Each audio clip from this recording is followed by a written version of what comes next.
बिस्मिल्लाहिर्रहमानिर्रहीम, अस्सलाम वालेकुम, गुड मॉर्निंग मुल्तान। कैसे हैं आप लोग? उम्मीद करती हूँ बिल्कुल ठीक ठाक होंगे और दुआ करते हैं आज का दिन आपका बहुत ही अच्छा गुजरे, हंसते हुए मुस्कुराते हुए अपनों के साथ गुजरे, खैर और आफियत के साथ गुजरे। नाज़रीन, आप देख रहे हैं रोही एट 10 और मैं हूँ आपकी होस्ट आसमा दौरी। जी नाज़रीन, कैसा रहा आपका वीकेंड? आज मंडे है, मंडे के दिन जो है वो तमाम लोग जो हैं वो दोबारा से एक्टिव हो जाते हैं, अपने कामों की तरफ लग जाते हैं, प्लान्स होते हैं पूरे वीकेंड का कि किस तरीके से अपने वीक को गुजारना है।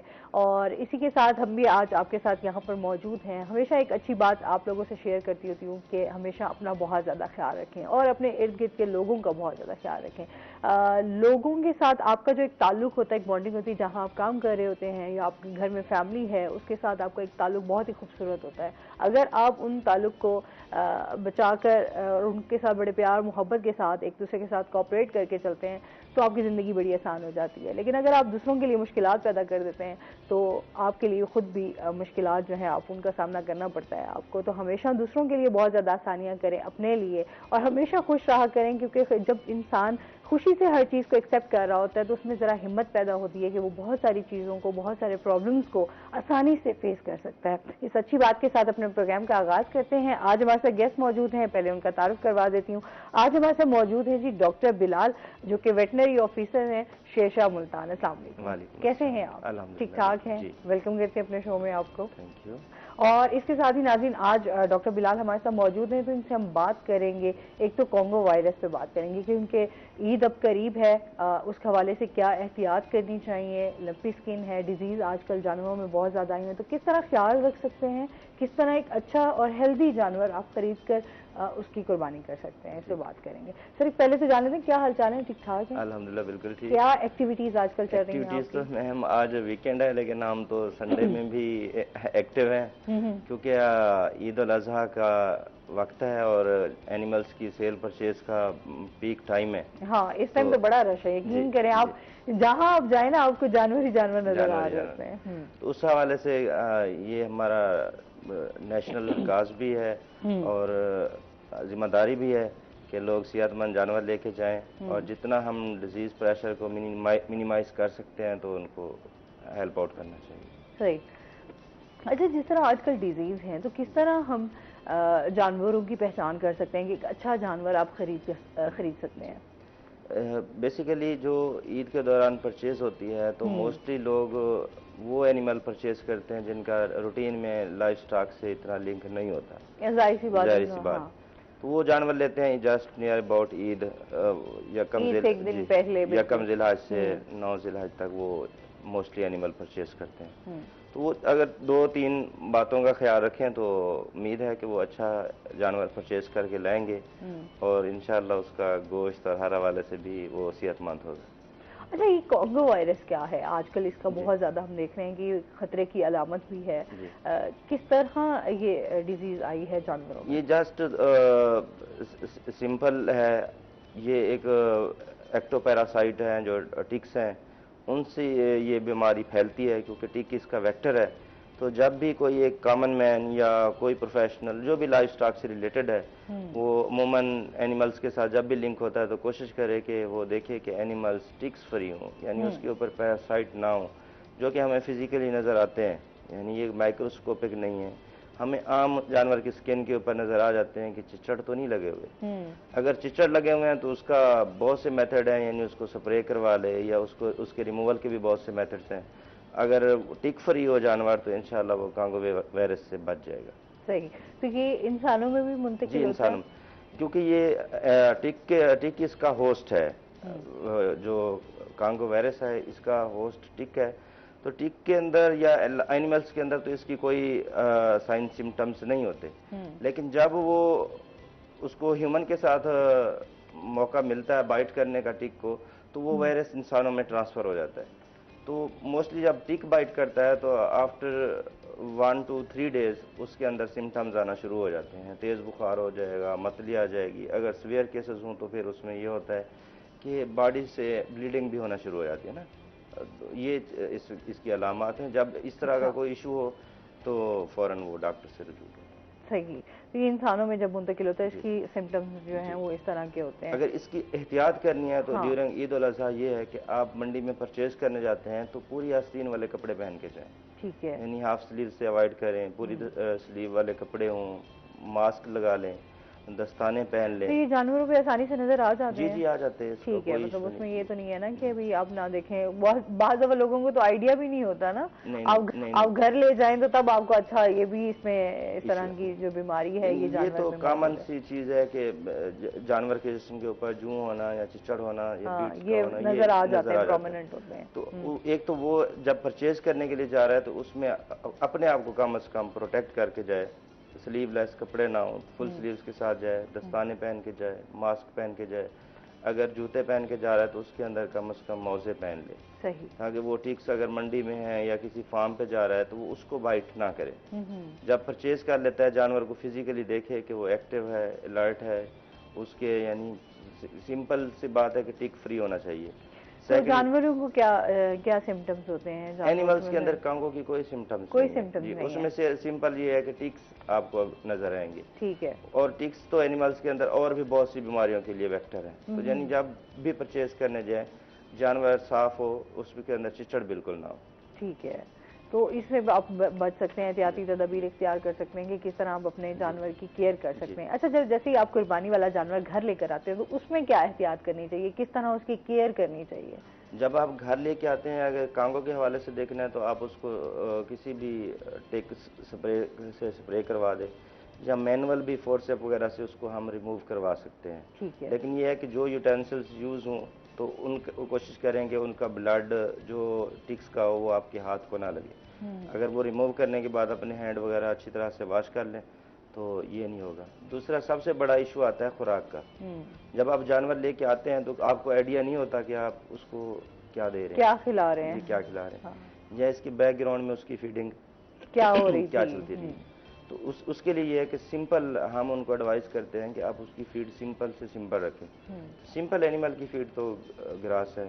अभी बकरे लेके आते हैं तो आपको देखा होगा जगह जगह पे जंतर के स्टॉल लगे हुए हैं, तो कोशिश करें सिंपल जंतर पे या सब चारे पे रखें। उसको जी फ्रूट्स पे ना रखें, दाना ज्यादा ना दें। अच्छा, होता है ना जब हम घर में जानवर ले आते हैं तो फिर हम जो चीजें खा रहे होते हैं ना वो हम साथ साथ जानवर को भी खिला रहे होते हैं। जैसे आम है, आम खिला दिए, कोई आपने कोई और चीज फ्रूट खा रहे हैं तो उसके छिलके आपने उसको खिला दिए, उससे भी जानवर जो है वो फौरन बीमार भी हो जाते हैं जिनको वो रास ना आए। बेसिकली जो हमारी डाइट है वो सेपरेट है और जो जानवरों लाइफ की है और सेपरेट है। तो कोशिश करें आम के एक दो छिलके खा ले तो कोई इशू नहीं है। अगर ज्यादा आप घर में कोई रोटियां खिला रहे हैं या दाना डाल रहे हैं तो वो ज्यादा जो कार्बोहाइड्रेट रिच डाइट है तो वो फिर उनके अंदर लैक्टिक एसिडोसिस की तरफ लेके जाती है, जिसमें डायरिया भी हो सकता है और जानवर सबसे पहले जो इशू आता है आप फीड हो जाता है। जानवर खाना पीना छोड़ जाते हैं। जब खाना पीना छोड़ जाता है फिर वो परेशानी में हम उसको घरों में बोतलें पिला देते हैं, वो भी एक बहुत बड़ा इशू है। हाँ जी, कि अगर कुछ इस तरह की बीमारी हो जाए तो फिर तब भी तो इस तरह की कोई भी कोल्ड ड्रिंक्स जो है वो नहीं देनी चाहिए। जब कोई इशू होता है सबसे पहले एनिमल अगर आप फीड हो जाता है तो उसको आप उसकी फीडिंग फर्दर स्टॉप कर दे। सही। आप डॉक्टर के पास से हैं, वो डॉक्टर उसका इशू रिजॉल्व करेगा, फिर आपको गाइड कर देगा क्या क्या करना। अच्छा, और हेल्दी गोश्त के हवाले से भी आपसे जानना चाहेंगे ना, वो किस तरह हम परचेज कर सकते हैं, किस तरह उसकी पहचान होनी चाहिए? पहचान तो ये है कि जब आप जानवर लेके आए हैं वो हेल्दी हो, यानी मंडी में गए हैं तो ऐसा जानवर लें जिसकी कम से कम हड्डियाँ छुपी हुई हों, वीक ना हो ज़्यादा, तो वो लेके आएँ। अब घर में जो मेथड ऑफ स्लॉटरिंग है, क्योंकि जो नीम कसाई हैं वो भी इस दौर में एक्टिवेट हो जाते हैं। बहुत ज़्यादा है जी एक्टिवेट हो जाते हैं। तो कोशिश करें जो बुचर है वो भी प्रोफेशनल हो, जो गोश्त बनाने वाला है, और जो जगह है जिसके ऊपर गोश्त बन रहा हो वो बड़ी हाइजीनिक हो, यानी मट्टी के ऊपर ना हो या कोई साफ शीट हो जिसके ऊपर गोश्त बनाया जाए तो वो हेल्दी होगी। सही। अच्छा, जिस तरह जाते हैं ना बहुत सारे लोग जो है साथ प्रोफेशनल कसाई भी लेके जाते हैं जिनको जानवरों की पहचान नहीं होती कि किस तरह का जानवर हम खरीदें तो उसका गोश्त भी अच्छा होगा और वो जानवर जो है वो बीमारियों से भी पाक होगा। तो एक अच्छा कसाई जो है वो साथ जाता है स्पेशली कि वो जानवर चूज करता है। अब हर बंदा तो एक कसाई को हाँ, साथ लाख लेके नहीं लेके जा नहीं जा सकता है ना। सकता। हाँ। तो सिंपल दो चार पॉइंट्स हैं, वो अब मदद में रख लें तो इंशाल्लाह जानवर सेहतमंद होगा। एक तो जब आप जानवर को देख रहे हैं कि फिजिकली वो एक्टिव हो, यानी अपनी चारों टांगों के ऊपर खड़ा हो, लेमनेस ना हो, उसमें लंगड़ापन ना हो, उसकी जो पूरी अनाटमी है वो इंटैक्ट हो, यानी एक कान है वो कटे हुए ना हो, कोई बॉडी के ऊपर लेसिरेशन ना हो, जख्म ना हो। सबसे पहले उसको आपने फिजिकली टटोलना है पूरे देखना है जानवर को कि हाँ किस जी, तरह उसमें कोई नुक्स ना नुक्स हो। ना हो। ठीक है तो कुर्बानी में यही होता है कि आप ऐसा जानवर कुर्बान करें जिसमें कोई नुक्स ना जी, हो, नुक्स वो ना हो। खूबसूरत भी हो। और आपका जाहिर सी बात है, हम जानवरों के साथ आप जैसे घर लेकर आते हैं उनके साथ एक अटैचमेंट भी होती जी है, हो प्यार जाए भी हो जाता जी है, फिर आप उनका ख्याल भी रखते हैं। जी। खैर अब तो बड़ा मौका कम मिलता है, एक दिन पहले ही कहते एक हैं कि दिन जी एक दिन जी पहले ले आए और उसके बाद जो है अगले दिन आप उसको कुर्बान कर दें। तो दूसरा ये ख्याल रखें कि वो मोस्टली जानवर की जो नाक है, मज़ल है, हाँ। वो माइस्ट होना चाहिए। जो सेहतमंद जानवर होगा उसका जो मज़ल है वो माइस्ट होगा, उसके ऊपर हल्का हल्का पसीना होगा, अच्छा। ड्राई नोज ना हो। अगर ठीक ड्राई है, नोज होगा तो इट मीन वो उसके साथ कुछ ना कुछ कुछ मसला जी, है। कुछ ना कुछ इशू है। ठीक है। थर्ड ये देखें कि वो जुगाली कर रहा है। मोस्टली जब एनिमल रेस्ट में होता है तो वो रूमिनेशन करता है, जुगाली करता है, ठीक अपने है। माउथ को बार बार हिलाता रहता है। तो ये तंदुरुस्त जानवर की तंदुरुस्त अलामत है। जानवर जी की जी पहचान है। ठीक अच्छा, ये सर को तो बड़ा एक्सपीरियंस है ना। जी एक कॉलर हमारे साथ मौजूद है। अस्सलाम वालेकुम। ओहो, कॉल ड्रॉप हो गई है। अच्छा जी, हाँ, बात कर रहे थे जी। जुगाली कर रहा जुगाली हो। कर रहा हो। ठीक है, और क्या और निशानियां इसमें हो? यह है कि अगर आप उसको कोई फीड ऑफर करते हैं तो वो वो फौरन उसको फौरन उसकी खाने की। तरफ आए या उसकी तरफ कोशिश करे। ठीक है। अब आगे ये भी देख सकते हैं कि वो अगर आप उसको कोई कमांड दे रहे हैं तो उसको वो रिस्पॉन्स करे, यानी डाल ना हो।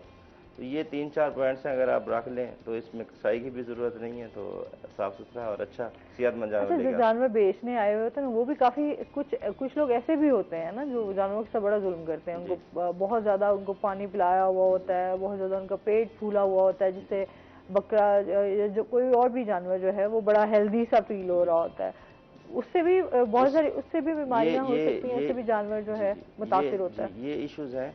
उसमें यह है कि क्योंकि जो मिडल मैन है वो विलेजेस से वीक एनिमल परचेज कर लेते हैं। ठीक है। वो चाहते हैं कि जब शहर में आए तो वो तंदुरुस्त नज़र आए और हाँ। जो परचेज़र है वो उसको ये अट्रैक्ट करे।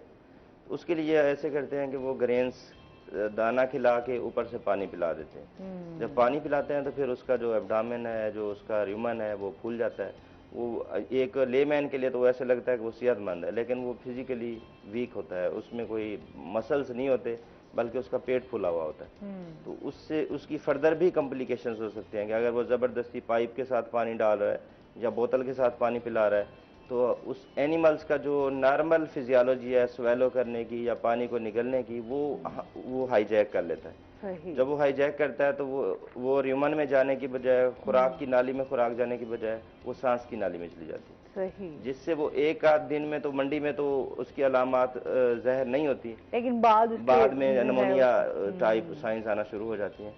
जो ईद के दौरान सबसे बड़ा इशू होता है वो यही होता है। जैसे अभी जाहिर होते गर्मियों का सीजन है, गर्मियों में ईद आ रही है, उसमें भी जानवरों का बड़ा ख्याल रखना पड़ता है, सफाई का। जी अभी जैसे मंडियों में जाते हैं, वहाँ पर सारे जानवर इकट्ठे ही होते हैं, मंडियाँ लगती हैं, जी उसमें सफाई सुथराई का निज़ाम बड़ा ज़रूरी है। जी जैसे जानवरों को अगर इस तरह की डिजीज़ हैं भी तो इसके हवाले से भी वहाँ पर कोई इंतजाम किए जी जाते हैं? जी। जो डिस्ट्रिक्ट गवर्नमेंट मंडियाँ लगा रही है तो उसमें ये तमाम चीज़ों का इंतज़ाम है, सफाई का भी। इवन कि हर जो ईद के लिए कैंप लगा हुआ है वहाँ पर डॉक्टर्स भी अवेलेबल हैं। ठीक है। जी। तो कोई वहाँ मंडी से अगर एनिमल लेके आएँ तो जस्ट इस चीज़ का ख्याल रखें कि जानवर के साथ कोई दो नंबरी ना की हुई हो। बाकी वहाँ पे आपके लिए स्टाफ भी हाजिर है, जानवर की। मतलब आपके साथ जी स्टाफ भी जी कोऑपरेट कर सकते हैं अगर जी। आपको कोई भी इस तरह अगर का उनको कोई प्रॉब्लम इशू है है या जी, तो जानवर आप। हमारे लाइफ स्टॉक के कैंप लगे हुए हैं, तो वहाँ से डॉक्टर की वो। हाँ, सही है। मतलब अपने जानवरों का बहुत ज्यादा ख्याल रखना है परचेज करते हुए भी। अच्छा नाज़रीन, अभी इनसे मजीद भी जानेंगे जानवरों के हवाले से, लेकिन अभी हमने जाना है ब्रेक पे, हमारे साथ रहिएगा।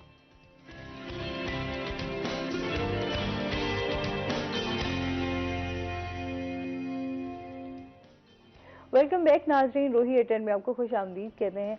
अच्छा, जिस तरह अभी हम कॉन्गो वायरस की बात कर रहे हैं, सेकेंडली जैसे लंपी स्किन जैसी डिजीज, लंपी स्किन जो है डिजीज आई हुई है, इसके हवाले से भी थोड़ा सा बताइएगा हमारे नाजरीन को कि किस तरह उसका उन जानवरों का ख्याल रख सकते हैं और ये डिजीज है क्या। जी मैडम, जो लंपी स्किन डिजीज़ है ये बेसिकली एक वायरस है जिसको हम बोलते हैं कैपरी पॉक्स वायरस।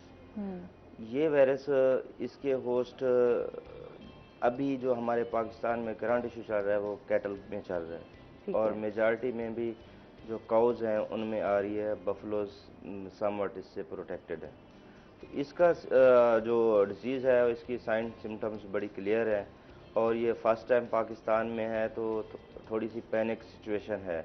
लेकिन हम इसको, लोग इससे काफी परेशान है ना, ये लंपी स्किन। जी लंपी स्किन, लेकिन हम फुली इसके हवाले से इक्विप्ड हैं। अगर इसमें प्रिकॉशंस कर ली जाएं तो एक तो एनिमल भी आप सेहतमंद परचेज करके ला सकते हैं, दूसरा इस डिजीज़ से भी बच सकते हैं। मोस्टली जो भी वायरल डिजीज़ होती है वो स्प्रेड होती है area to area by transportation of animals या जो ट्रक्स हैं, जो लोग इस एनिमल्स के साथ रिलेटेड हैं, वो अगर डिजीज़ वाले एरिया से जो हाइजीनिक एरिया है जहाँ पे बीमारी नहीं है वहाँ पे ट्रांसफ़र करेंगे या ट्रैवल करेंगे तो ये इस बीमारी को स्प्रेड करेंगे। इनिशियली ये क्या हुआ, कराची में रिपोर्ट हुई तो कराची से क्योंकि हमारे एनिमल्स की ट्रांसपोर्टेशन होती रहती है पंजाब में, केपी में, बलूचिस्तान में, तो वो कराची से फिर पूरे पाकिस्तान में ये बीमारी फैल गई। तो इसकी प्रिवेंशन तो क्योंकि ज़्यादातर हमारा फोकस फैटनिंग पे जो पंजाब में या पाकिस्तान में चलता है कैटल के अंदर, काउस के अंदर जो मेल्स हैं उनकी हम फैटनिंग करते हैं और उनके अंदर ये बीमारी ज़्यादा है।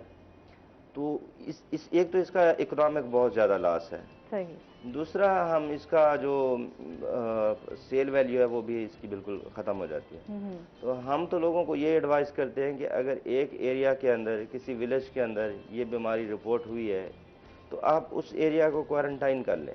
सही। यानी वहाँ से लोग हेल्दी लाइफ स्टाइल की तरफ ना जाएं। ये हम एजुकेट कर रहे हैं, मीडिया भी इसको अपना पॉजिटिव वे रोल प्ले कर रहा है कि लोगों को बता रहा है कि आप कोशिश करें कि जहाँ भी केस रिपोर्ट हुआ है उसको उधर ही उसका ट्रीटमेंट करें और उसके जो साइड बाई 5 किलोमीटर का एरिया है उसमें आप रेंग वैक्सीनेशन कर दें।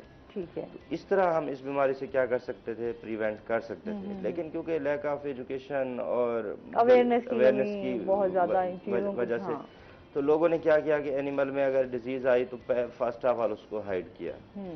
हाइड करने की वो रिपोर्ट नहीं हुई, रिपोर्ट ना होने से वो फिर फर्दर स्प्रेड हुई, वो फिर देसी टोटके चलते रहे क्योंकि वायरस है इसमें, देसी टोटके ने तो काम करना नहीं है। हाँ। जी।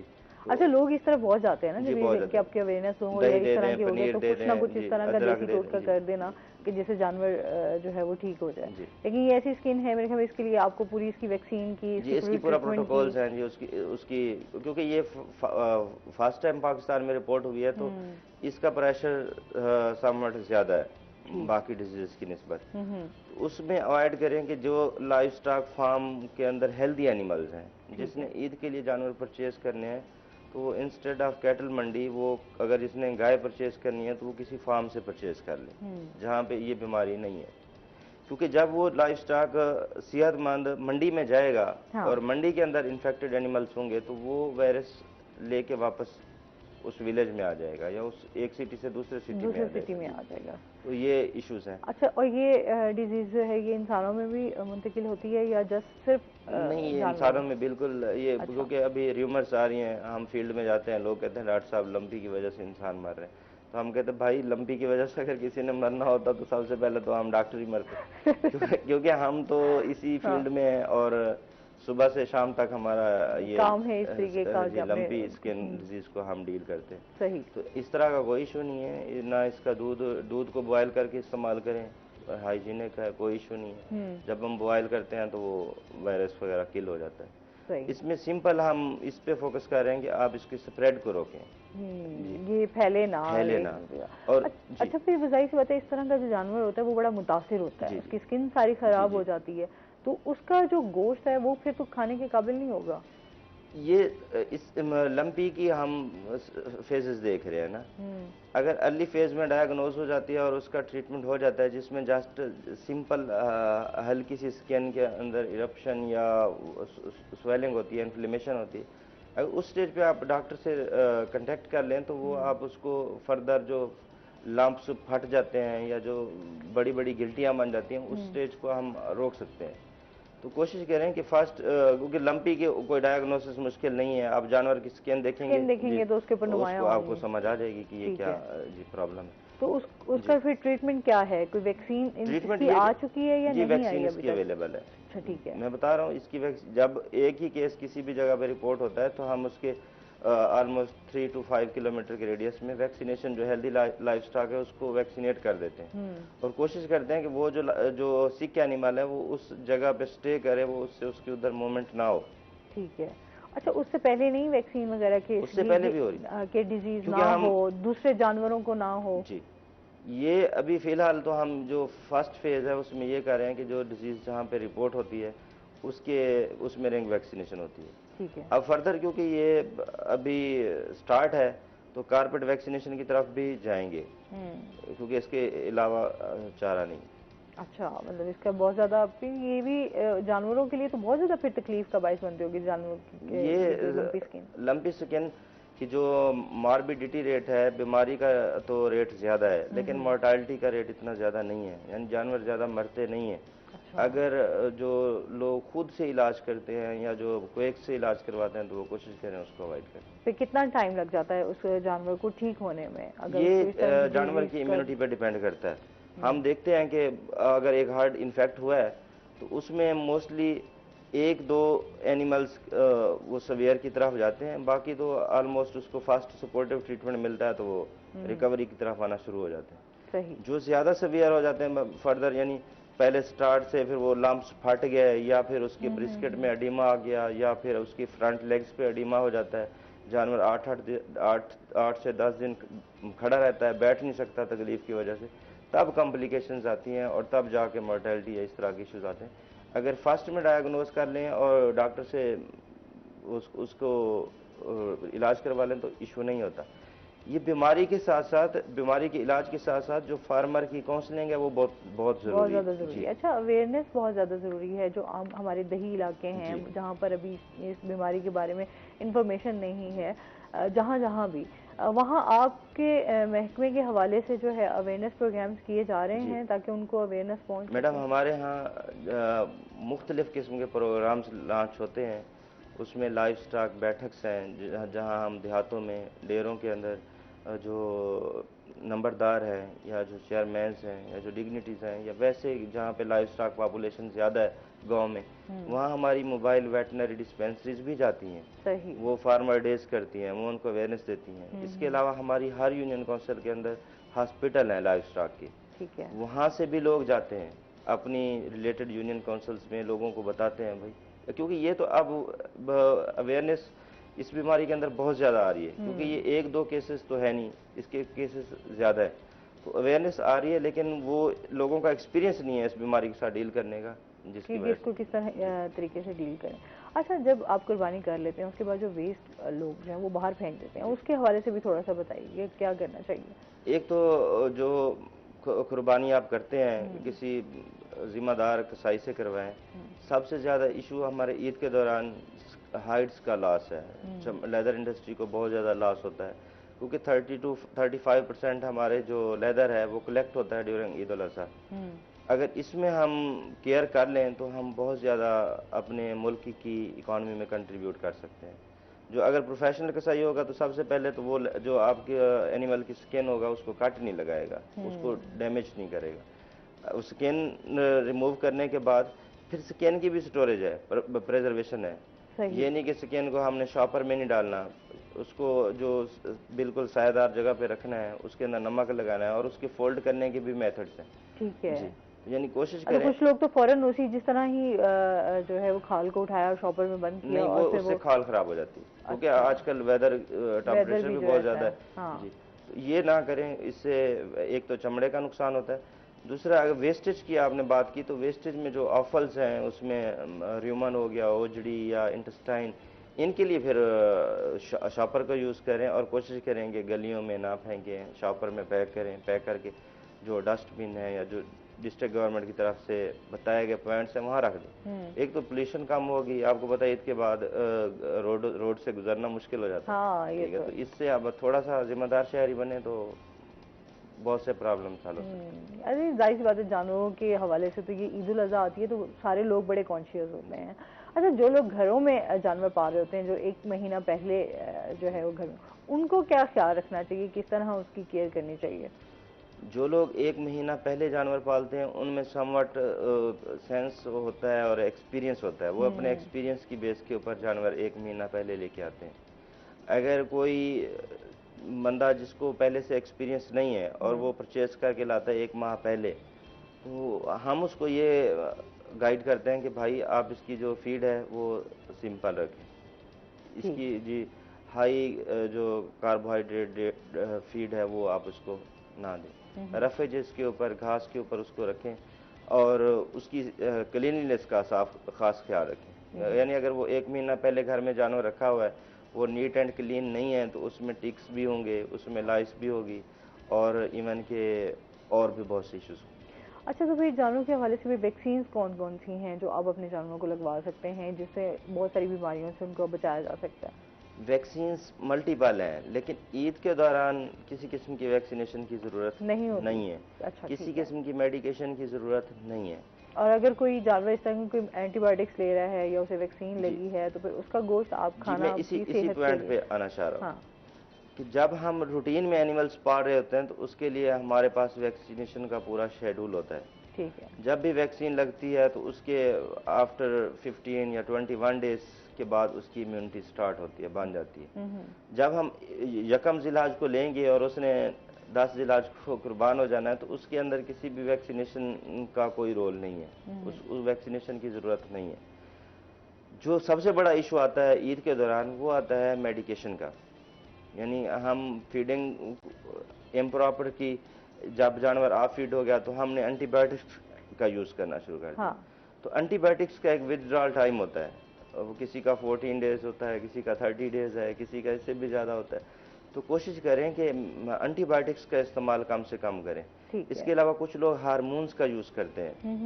यानी ईद के दौरान कुछ जानवरों में ये इन 10 दिनों में हार्मोन्स लगाते हैं। तो हार्मोन्स का ड्यूरेशन तो 3-3 माह तक होता है। उससे क्या होता है? उससे ये होता है कि अगर सपोज प्रोजेस्टेरॉन इस्तेमाल कर रहे हैं या डेपो-प्रोवेरा या इस तरह की मेडिसिन इस्तेमाल कर रहे हैं, तो उसका तो फर्टिलिटी पे भी इफेक्ट आएगा, ग्रोथ पे भी इफेक्ट आएगा। तो ये चीज़ें इन 10 दिनों में मेडिकेशन मिनिमम करें जितना हो सके। सही।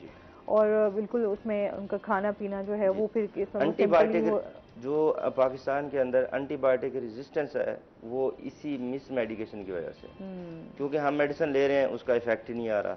रीज़न इसकी ये होती है कि हमने बिफोर विथड्रॉल टाइम वो एनिमल स्लॉटर हो जाएगा। सही। जब वो स्लॉटर हो जाएगा तो जो एंटीबायोटिक्स हमने उसको दी है, सपोज कोई 3rd generation 4th generation human में इस्तेमाल होती है, तो वो तो उसका टाइम ही नहीं निकला, उसने बॉडी से निकली ही नहीं है। वो जब हम मीट कंज्यूम करेंगे उस एंटीबायोटिक की जो क्वांटिटी होगी वो और उतना नहीं होगी जितनी हमें मेडिसिन के लिए इस्तेमाल होती है। लेकिन जब बॉडी में हम खुद को बीमार होंगे वो मेडिसिन इस्तेमाल करेंगे तो उसका रिजल्ट नहीं आएगा। सही। तो वो गोश्त जो है वो फिर आपके लिए इंसानी सेहत के लिए नुकसानदेह है, वो खा नहीं सकते। अच्छा, पता भी नहीं चलता ना फिर जो जानवर जो लोग बेच रहे हो उनको क्या पता कि ये जानवर जो है वो एंटीबायोटिक्स ले रहा था या इसने कोई मेडिसिन ली हुई है या नहीं? अभी जो हमारे कैंप्स लगे हुए हैं आरजी मंडियों के दौरान या मुस्तकिल मंडियों के दौरान मुल्तान में, उसमें जो जब कोई भी फार्मर हमारे पास आता है या जो जिसने एनिमल परचेज किया होता है हमारे पास आता है कि डॉक्टर साहब इसको फलां ट्रीटमेंट की ज़रूरत है, इसको एंटीबायोटिक की ज़रूरत है, हम उसको चेक करते हैं कि भाई इसको किस चीज़ की ज़रूरत है। हम उसको सपोर्टिव या उसके जो पेन किलर्स या जिस ज़रूरत हो तो मिनिमम मेडिकेशन करते हैं। खुद प्रॉब्लम तब आता है जब खुद से मेडिकेशन स्टार्ट होती है। जब हमारे पास लोग आते हैं हम उनको गाइड करते हैं, भाई इसके लिए आप मेडिसिन मिनिमम यूज़ करें, मेडिसिन मिनिमम यूज़ करें या बिल्कुल ज़ीरो करें, करें ही ना। सही। अच्छा, ये जो लंबी स्किन है ये जस्ट बड़े जानवरों में है या छोटे जानवरों में भी है? छोटों में नहीं है, बफलो में इसकी बहुत कम केसेस हैं, कैटल में है, शीप गोट में बिल्कुल नहीं है जी। अच्छा, मतलब उसमें नहीं है, बाकी बड़े जानवरों में जो है सिर्फ कैटल में, अच्छा, गाय के अंदर कुछ है। ठीक है। अच्छा, जो लोग छोटे जानवर परचेज कर रहे हैं, बकरे वगैरह, दुम्बे वगैरह, तो उनकी किस तरह से परचेजिंग करनी चाहिए, कैसे ख्याल करना चाहिए, थोड़ा सा इसके बारे में भी बताएं। अमूमन जो हमारे पंजाब के अंदर गोट की ब्रीड्स हैं वो तो मोस्टली कॉमन है, लोगों को पता होता है। बाकी जो बलूचिस्तान से या बहर के हमारे केपी से एनिमल लाए जाते हैं पंजाब के अंदर, तो उनका क्योंकि बाल बहुत बड़े होते हैं छतरों के अंदर और दुम्बों के अंदर, तो सबसे ज़्यादा इशू उसके उसके अंदर एक्टोपैरासाइट का होता है। आप यानी जब जानवर ले रहे हैं तो आप उसको एग्जामिन कर लें कि उसके अंदर चिचड़ या कोई इस तरह की एक्टोपैरासाइट तो नहीं है। वो नहीं है तो ठीक, सही है। अच्छा, जाहिर सी बात है, ये जो टाइम होता है इसमें तो आपको बड़ा डॉक्टर्स को भी बड़ी उनकी हार्ड एक किस्म की ड्यूटी स्टार्ट हो जाती है, तो वो कि सारा दिन आप लोगों का इसी में गुजरता है, ईद के दिन भी, या सिर्फ जस्ट ईद से पहले पहले? नहीं मैडम, ये जो अभी करंट सिचुएशन है इसमें तो लग रहा है कि ईद में भी काम करना पड़ेगा। अच्छा, क्योंकि लंपी ये एक नेशनल काज है, जो लंपी स्किन डिजीज है, ये हमारा हम समझ रहे हैं कि ये एक नेशनल काज है। इसके लिए तो हमें दिन रात मेहनत करनी पड़ेगी, ठीक है, तब जाके हम अपने लाइफ स्टॉक को और अपने फार्मर को रेस्क्यू कर पाएंगे। अच्छा, और बाकी जो कॉन्गो वायरस है उसके हवाले से? कांगो वायरस के हवाले से यही है कि आप एहतियात करें। कांगो से लाइफ स्टॉक से जो रिलेटेड लोग हैं, सपोज चरवाहे हैं, फार्मर्स हैं, या वेटनेरियंस हैं, बुचर्स हैं, या आम लोग हैं जो कुर्बानी खुद करते हैं, उनके लिए एक एहतियाती मैनुअल है। वो ये है कि सबसे पहले आप टिक्स से जो डायरेक्ट कंटेक्ट है उससे किस तरह अवॉइड कर सकते हैं। उससे डायरेक्ट कंटेक्ट इस तरह से आप अवॉइड कर सकते हैं कि आपके जो कपड़े हैं वो फुल बाजू वाले हों, दस्ताने पहने हुए हों, मास्क लगाया हुआ हो, शूज या तो बंद हों, अगर ओपन शूज हैं तो कम से कम उसके अंदर मोजे पहने। ये एहतियाती तदबीर हैं जो आपने है इनको करना है, इस्तेमाल से आप बीमारियों से बच सकते हैं। और जी, अगर जानवर स्लाटर करना है तो उसका जो ब्लड है उससे उससे कंटेक्ट से अवॉइड करना है, या स्लाटरिंग के बाद अपने हैंड अच्छी तरह से वॉश कर लेने। तो ये चंद चीज़ों का ख्याल रख लें तो इंशाल्लाह कांगो भी नहीं आएगी। सही। अच्छा, और किस किस्म की बीमारियां हैं जो जानवरों पर अटैक कर सकती हैं और अभी चल भी रही हैं इनके अलावा?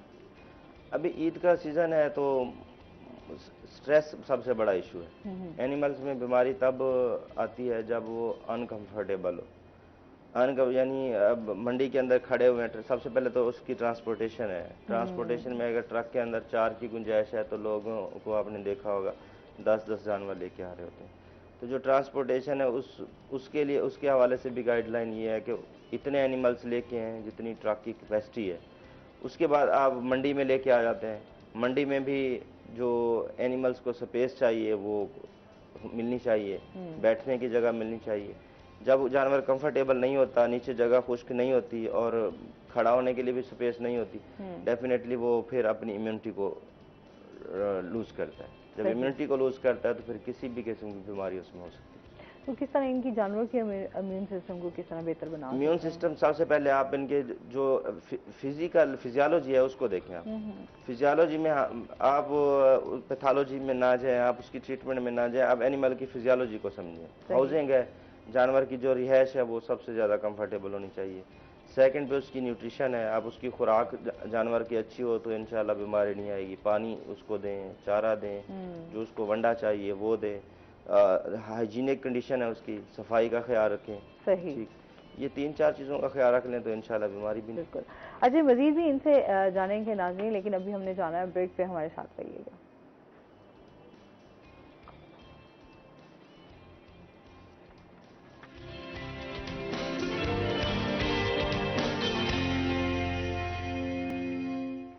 वेलकम बैक नाज़रीन, रोही एयरटेल में आपको खुश आमदीद कहते हैं। अच्छा, जो अपने घर में पेट्स रखे हुए होते हैं, डॉक्टर साहब, अब बाकी जानवरों की तो बात कर ही रहे हैं, साथ साथ इनकी भी बात कर लेते हैं। घर में पेट्स होते हैं, कैट्स होते हैं, डॉग्स होते हैं, उनकी केयर कैसे करनी चाहिए, उनका ख्याल कैसे रखना चाहिए? रूटीन में तो पेट्स जो ओनर्स हैं उनको पता होता है उनकी मैनेजमेंट कैसे करनी है, देखभाल कैसे करनी है।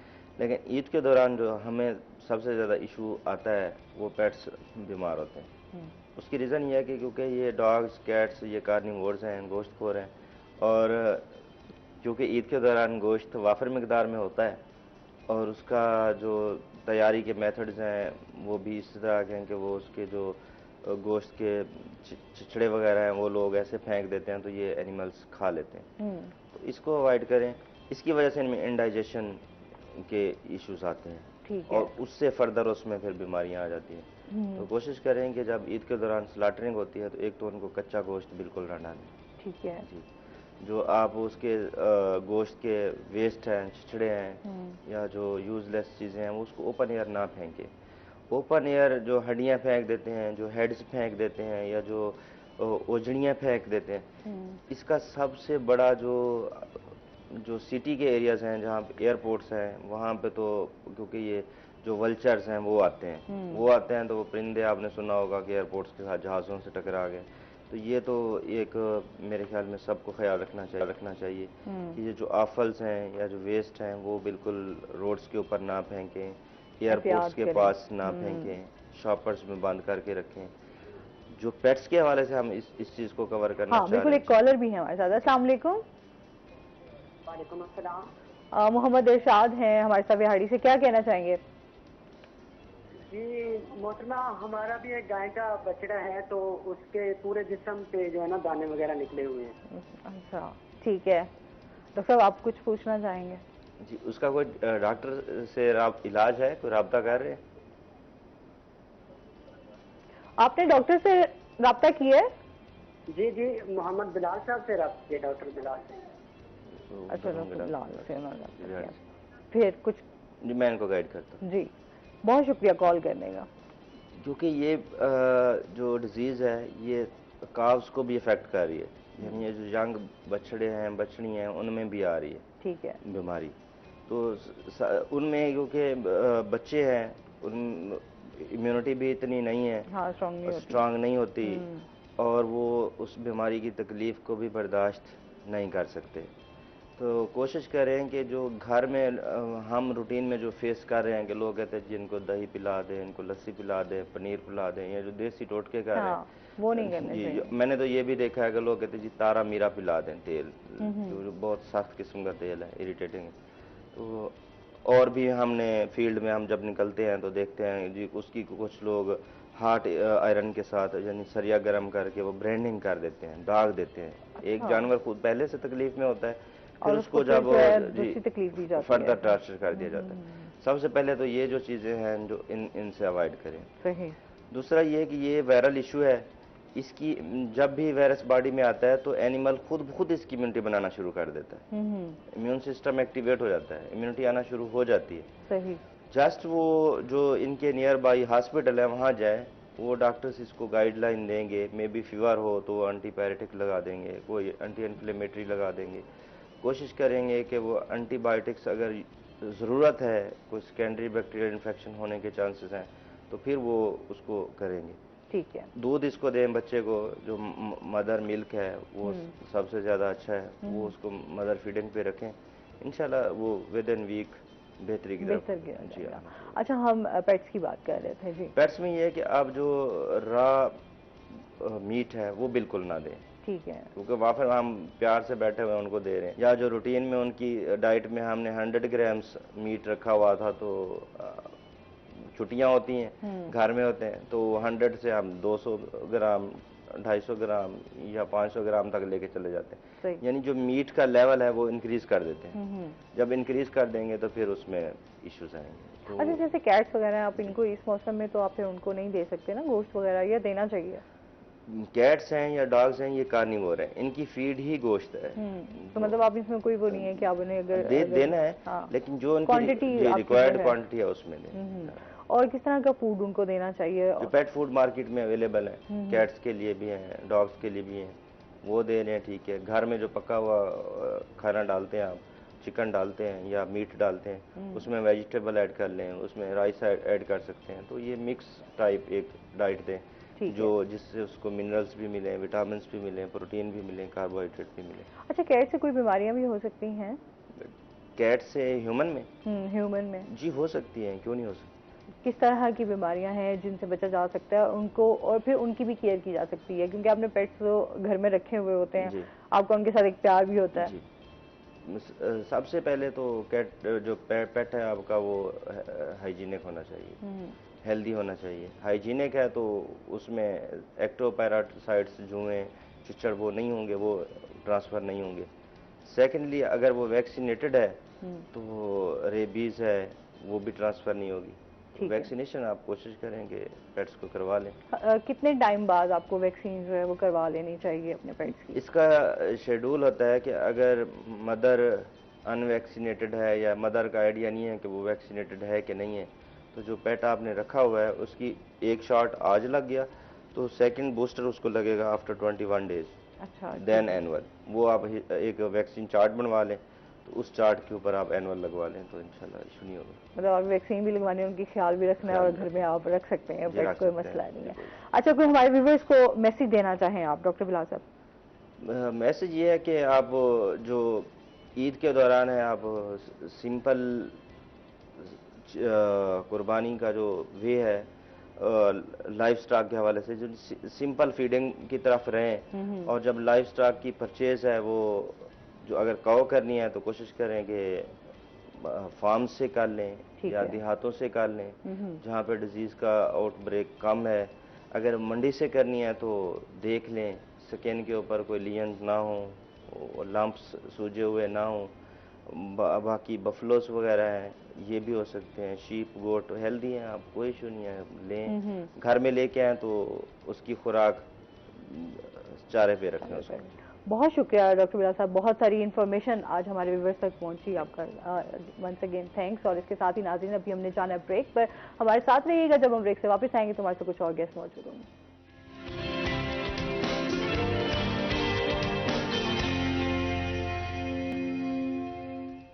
वेलकम बैक नाजरीन, रोही 10 में आपको खुश आमदीद कहते हैं। और ब्रेक के बाद हमारे साथ गेस्ट मौजूद हैं। आज हमारे साथ हैं जी कशफ खुर्रम, हमारे साथ मौजूद हैं जो कि एलुमनाई हैं जी US embassy Pakistan English language programme. अस्सलाम वालेकुम, कैसी हैं आप कशफ? ठीक ठाक हैं? वेलकम करते हैं अपने शो में आपको। Thank you so much. और इसके साथ ही जो हमारे दूसरे गेस्ट हैं वो हैं जी अहमद अब्दुल्ला जो कि एलुमनाई हैं जी US embassy Pakistan English language programme. अस्सलाम वालेकुम, कैसे हैं आप? ठीक ठाक हैं? वेलकम करते हैं अपने शो में आपको।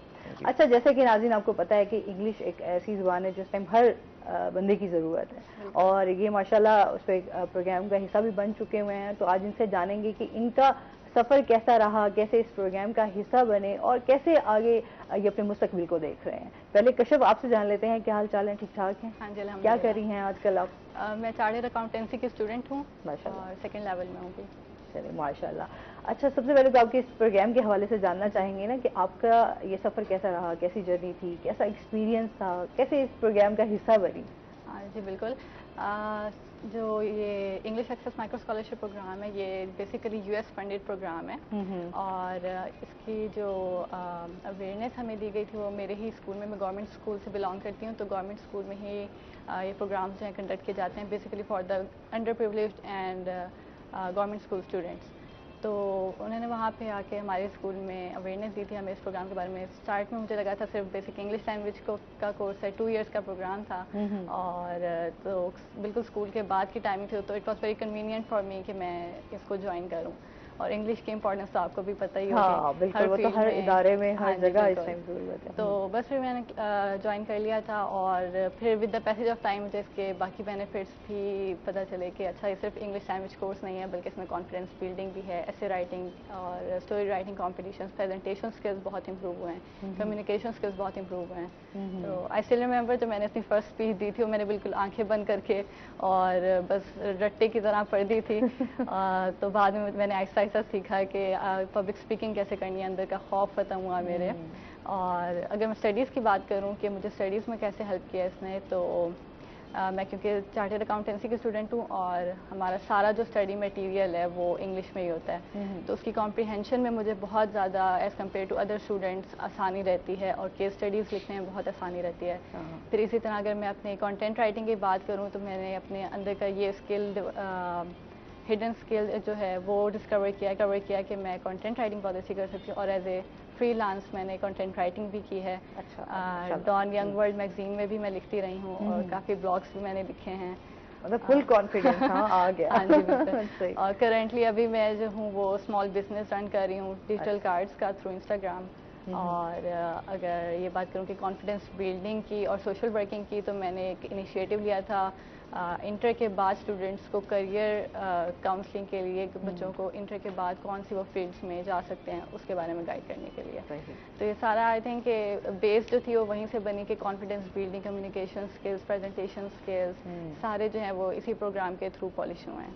और ये अब ये नहीं कह सकते कि जस्ट ये इंग्लिश लैंग्वेज प्रोग्राम था, बिल्कुल ये आपकी पूरी पर्सनालिटी को आपको ग्रूम करता है और आपको आगे माशरे में बढ़ने के मौके फराहम करता है। बिल्कुल बिल्कुल ऐसा ही है। सही। तो आपका सफर और आपका एक्सपीरियंस जो है वो माशाल्लाह बता रहा है कि बहुत अच्छा रहा है। हाँ जी। अब्दुल्ला से भी जानते हैं कैसा रहा आपका सफर। बेसिकली होता ये है कि जो यूएस स्टेट है वो दो प्रोग्राम्स करता है, एक इंग्लिश एक्सेस प्रोग्राम है और एक इंग्लिश वेल्थ प्रोग्राम है। इंग्लिश एक्सेस प्रोग्राम बेसिकली वो मैट्रिक के स्टूडेंट्स के लिए होता है 13 to 20 ईयर्स के लिए, और English wealth program 17 to 25 years के स्टूडेंट्स के लिए होता है जो कि यूनिवर्सिटी गोइंग स्टूडेंट्स होते हैं। बेसिकली मैंने जो प्रोग्राम अटेंड किया था वो इंग्लिश वेल्थ प्रोग्राम था। इंग्लिश वेल्थ प्रोग्राम बेसिक 2015 में स्टार्ट हुआ था पाकिस्तान के अंदर और अभी तक 4000 ग्रेजुएट्स प्रोड्यूस कर चुका है।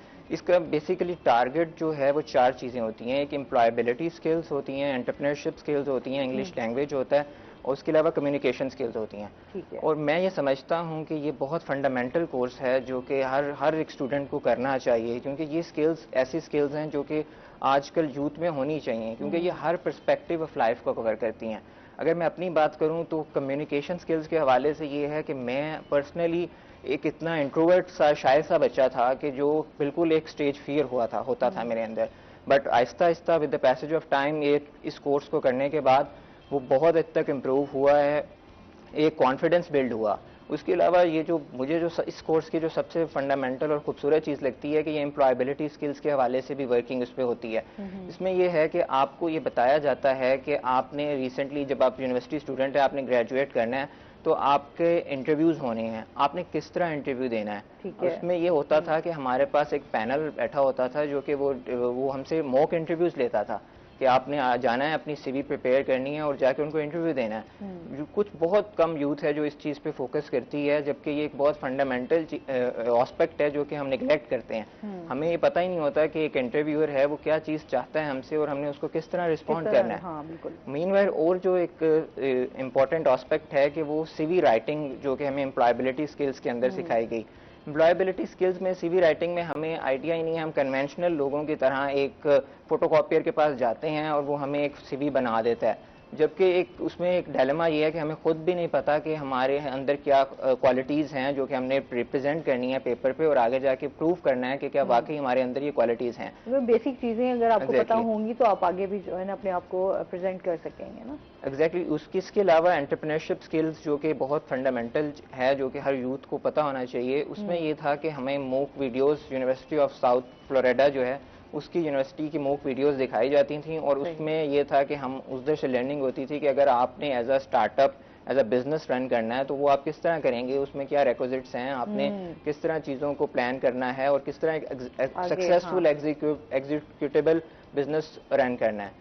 तो और उसमें ये एक ऐसा अमलगम था कि आपको 4 से 5 कंपोनेंट्स पूरे कवर होते थे और इसमें मेन फंडामेंटल ये लोग समझते हैं जो कि ट्रेडिशनल कि ये एक इंग्लिश लैंग्वेज का कोर्स होता है, लेकिन ये ऐसा नहीं है। इसमें हर कंपोनेंट पे एक इक्वल तवज्जो दी जाती है और इसमें फंडामेंटल इंग्लिश लैंग्वेज पे भी फोकस होता है। उसमें आपकी रीडिंग स्किल्स हैं, राइटिंग स्किल्स हैं, स्पीकिंग स्किल्स हैं, तो ये सारी चीज़ें इसमें इंग्लिश वर्क्स प्रोग्राम में कवर हुई हैं। ये 2015 में स्टार्ट हुआ था और अब इसमें रिसेंटली जो बैच जो यूनिवर्सिटी ऑफ एजुकेशन मुल्तान में चल रहा है, फैसलाबाद में चल रहा है। अच्छा, सही है। और मुल्तान में ये लास्ट ईयर 2019 में हुआ था और बहाउद्दीन ज़िक्रिया यूनिवर्सिटी में हुआ था और ये एक ऑर्गेनाइजेशन एस्टा के थ्रू आया था और इसका एक सिंपल हमें न्यूज़पेपर में आया था। तो फिर इसका एक प्रोसेस ये था कि आपने अप्लाई करना होता है, फिर इवैल्यूएशन के बाद आपको एज ए कैंडिडेट सेलेक्ट करते हैं। सही। तो आपका ये सफ़र रहा, बेहतरीन रहा। अभी आप क्या कर रहे हैं?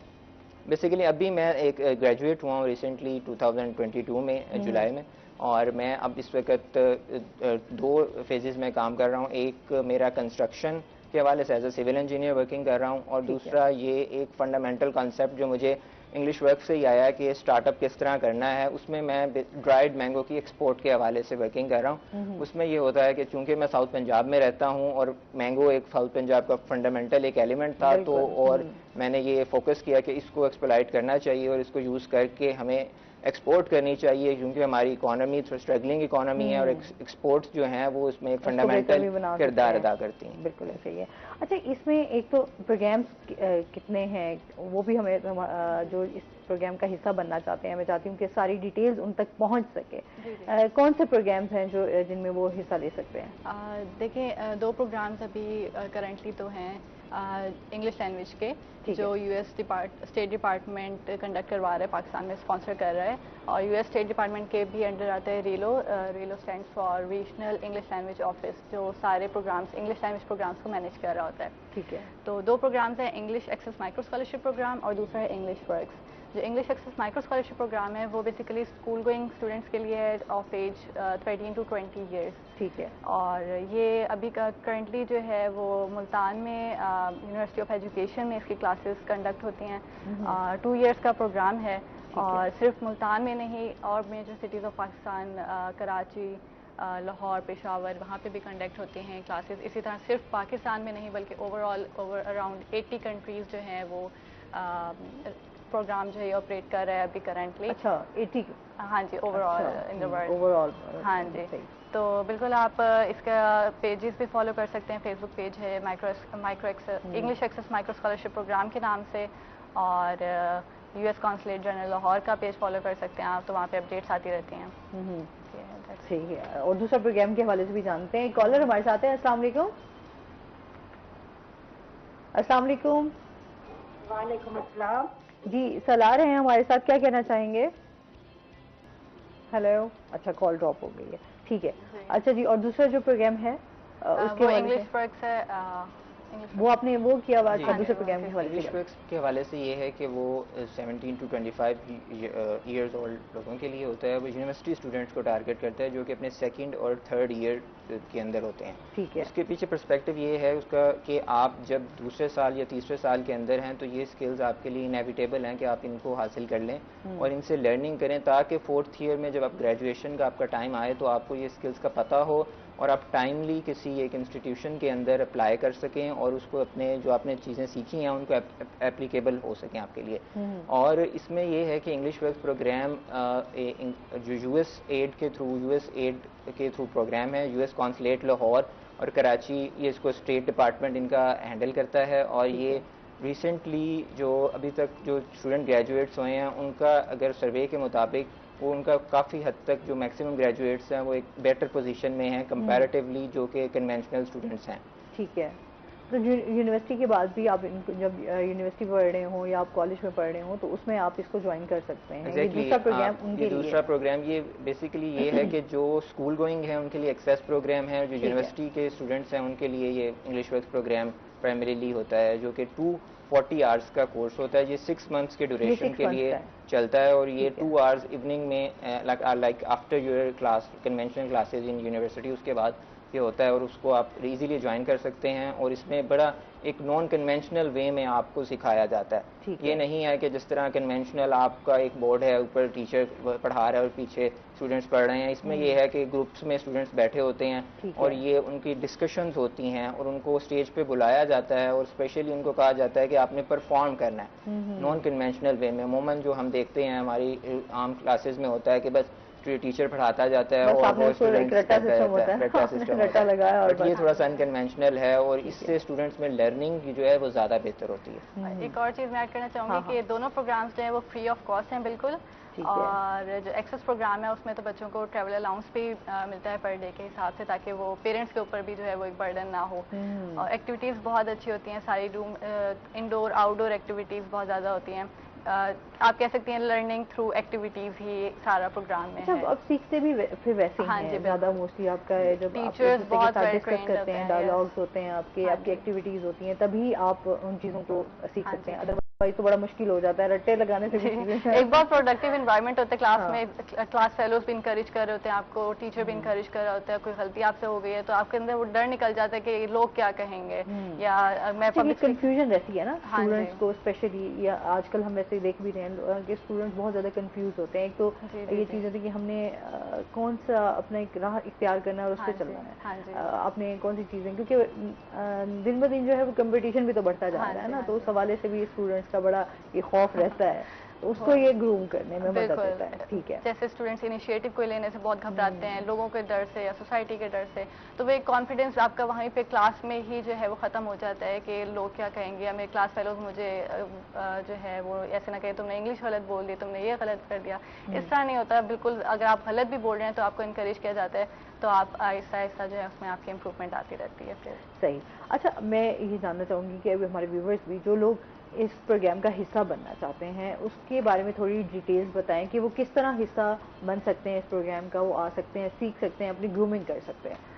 बिल्कुल, एक तो यही वे है कि आप इनके फेसबुक पेजेस फॉलो करें, English access micro scholarship program है, रीलो का पेज है, यूएस कॉन्सुलेट जनरल लाहौर का पेज है, आप पेजेस को फॉलो करें, वहाँ पे अपडेट्स आती रहती हैं एडमिशन के हवाले से। फिर आप न्यूज़पेपर जो है वो रेगुलरली जो है पढ़ें, उसमें भी जो है अपडेट आती रहती हैं। तो बेसिक प्रोसेस ये होता है, एप्लीकेशन प्रोसेस उन्होंने मेंशन किया हुआ होता है, आप अप्लाई करते हैं, बेसिक सा बिल्कुल टेस्ट होता है और फिर उसके बाद शॉर्ट लिस्ट होकर इंटरव्यू होता है। इंटरव्यू बहुत बेसिक होता है आपका, बस उसमें ये चेक करते हैं कि आपके अंदर स्पार्क है, आप आगे बढ़ सकते हैं, आप में वो पोटेंशियल है कि आप सीखना चाहते हैं।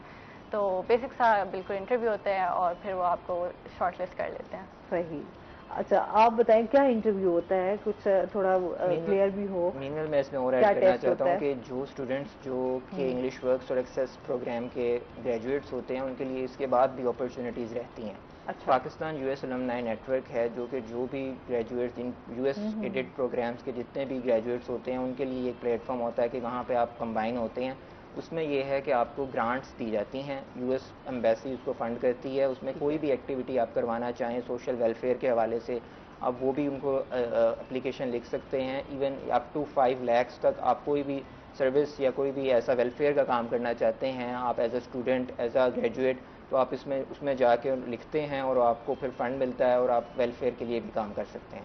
ठीक है। मीनवाइल इंटरव्यू की आपने बात की थी, वो ये है कि इंटरव्यू बहुत सिंपल प्रोसेस होता है इसमें और बहुत ही इस इजी वे है कि अगर आप अमूमन कन्वेंशनल लैंग्वेज से बहुत हद तक बेहतर है, आपको बहुत कोऑपरेटिव एनवायरनमेंट मिलता है, टीचर्स बहुत कोऑपरेटिव होते हैं, आपको किसी जगह निगलेक्ट नहीं किया जाता और बहुत हद तक आपको आपकी जो अगर खामियां भी हैं तो उनको भी इम्प्रूव किया जाता है, उन पे कोई तंज नहीं किया जाता।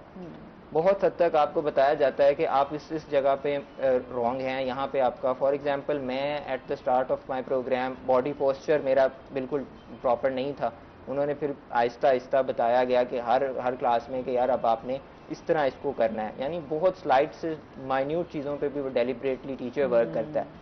मोमन चीज़ें लोग निगलेक्ट कर देते हैं, लेकिन ये बहुत अच्छा प्रोग्राम का एक सिग्निफिकेंट फैक्टर था। ठीक है। और टीचर्स के हवाले से भी जानना चाहूँगी कि टीचर्स किस तरह ट्रेंड होते हैं, बाहर के हैं या यहीं पाकिस्तान से ही टीचर्स को हायर किया जाता है और उनको फिर ट्रेनिंग बच्चों को दी जाती है?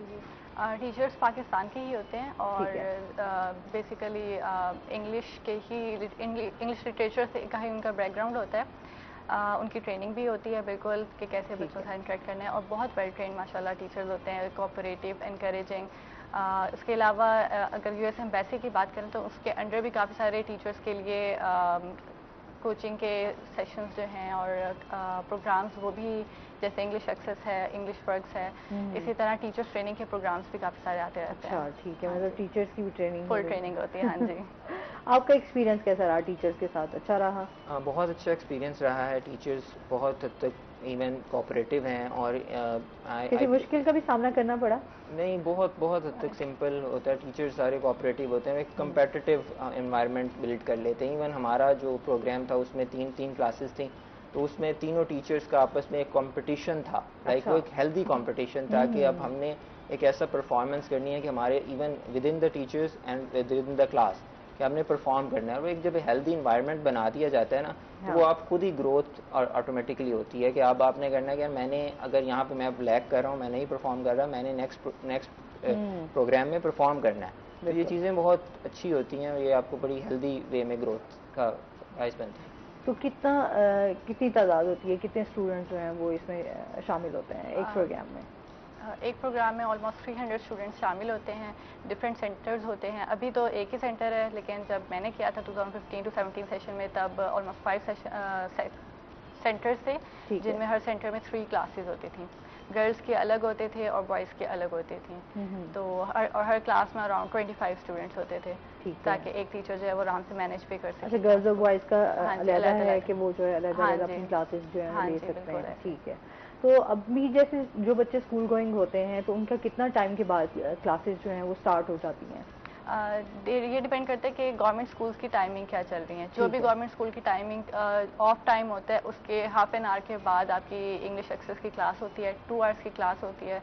और बड़ा कन्वीनियंट रहता है। बहुत सारे स्टूडेंट्स पेरेंट्स का बल्कि कंसर्न होता है कि हमारे बच्चे की पढ़ाई पे अफेक्ट ना करे, क्योंकि वो स्कूल के बाद वहाँ जा रहा है। तो ऐसा बिल्कुल भी नहीं होता, क्यों बल्कि ये होता है कि पढ़ाई में हेल्प कर रही होती है ये चीज़ आपको। शायद स्टार्ट में आपको लगे कि बच्चा जो है हमारा ज़्यादा टाइम कंज्यूम हो रहा है उसका, लेकिन with the passage of time आपको पता चलेगा कि किस तरह आपके बच्चे की ग्रूमिंग में हेल्प कर रहा है, किस तरह आपके उस बच्चे की स्टडीज़ में हेल्प कर रहा है। मुझे तो बहुत ही फ़ायदा हुआ है ना CA फील्ड में आके भी, उससे पहले भी अल्हम्दुलिल्लाह। तो अब जैसे मैं अपने मेरी आर्टिकलशिप है वो मैं इंशाल्लाह अपने पाकिस्तान की जो लार्जेस्ट फर्म है अकाउंटिंग फर्म AF फर्ग्यूसन, वहाँ से करूँगी। अच्छा, माशाल्लाह। तो बिल्कुल इफेक्ट नहीं करता पढ़ाई को और बहुत अच्छे से ज़्यादा मैनेज हो जाता है। बनाता है ना, पढ़ाई के साथ साथ आपकी ये चीज़ें, जब आपकी पर्सनालिटी बिल्ड हो रही होती है, ग्रूमिंग हो रही होती है, तो फिर आप बहुत सारी चीज़ें जो है वो बेहतर अंदाज में उसको पेश कर सकते हैं। सही है।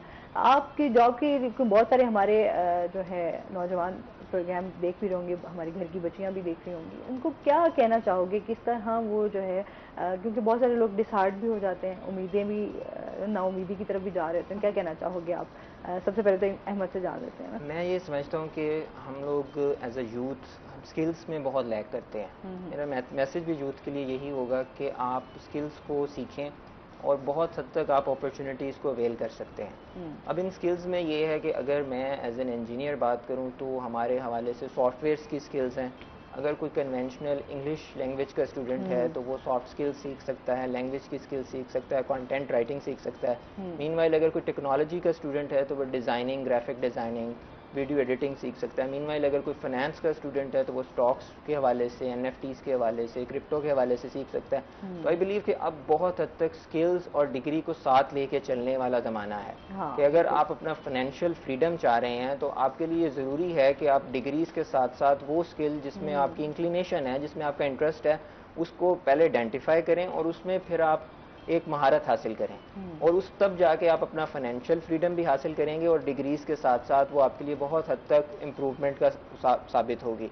अब हमारा डिलेमा ये है कि हमारा जो ग्रेजुएट होगा वो सिर्फ डिग्री के साथ आएगा, उसको स्किल्स के हवाले से कोई नहीं पता, और जब वो किसी इंस्टीट्यूशन में जाता, ऑर्गेनाइजेशन में जाएगा, तो वो उनको फंडामेंटल ये है कि भाई आप हमारी ऑर्गेनाइजेशन के लिए क्या कर सकते हो। डिग्रीज तो चलें आपके पास है, नॉलेज है, बट आपके पास स्किल्स भी तो होनी चाहिए ना, कि आप कम से कम एक अच्छे क्रिएटिव हो, आपका कम्युनिकेशन स्किल्स अच्छी हों, आपको टेक्निकल स्किल्स हों। तो ये मैं समझता हूँ कि चीज़ें बहुत फंडामेंटल हैं और ये यूथ को इस पे वर्क करना चाहिए। कशिफ, आप क्या कहना चाहोगी इस बारे में? मैं ये कहना चाहूँगी कि अब वर्ल्ड को डिस्कवर करने से पहले ना आई थिंक ज़रूरी है कि आप अपने आप को डिस्कवर करें कि आपके अंदर की एबिलिटीज़ क्या हैं, आपके अंदर की स्किल्स क्या, आप क्या कर सकते हो क्या नहीं, आपके अंदर पोटेंशियल किस चीज़ का है।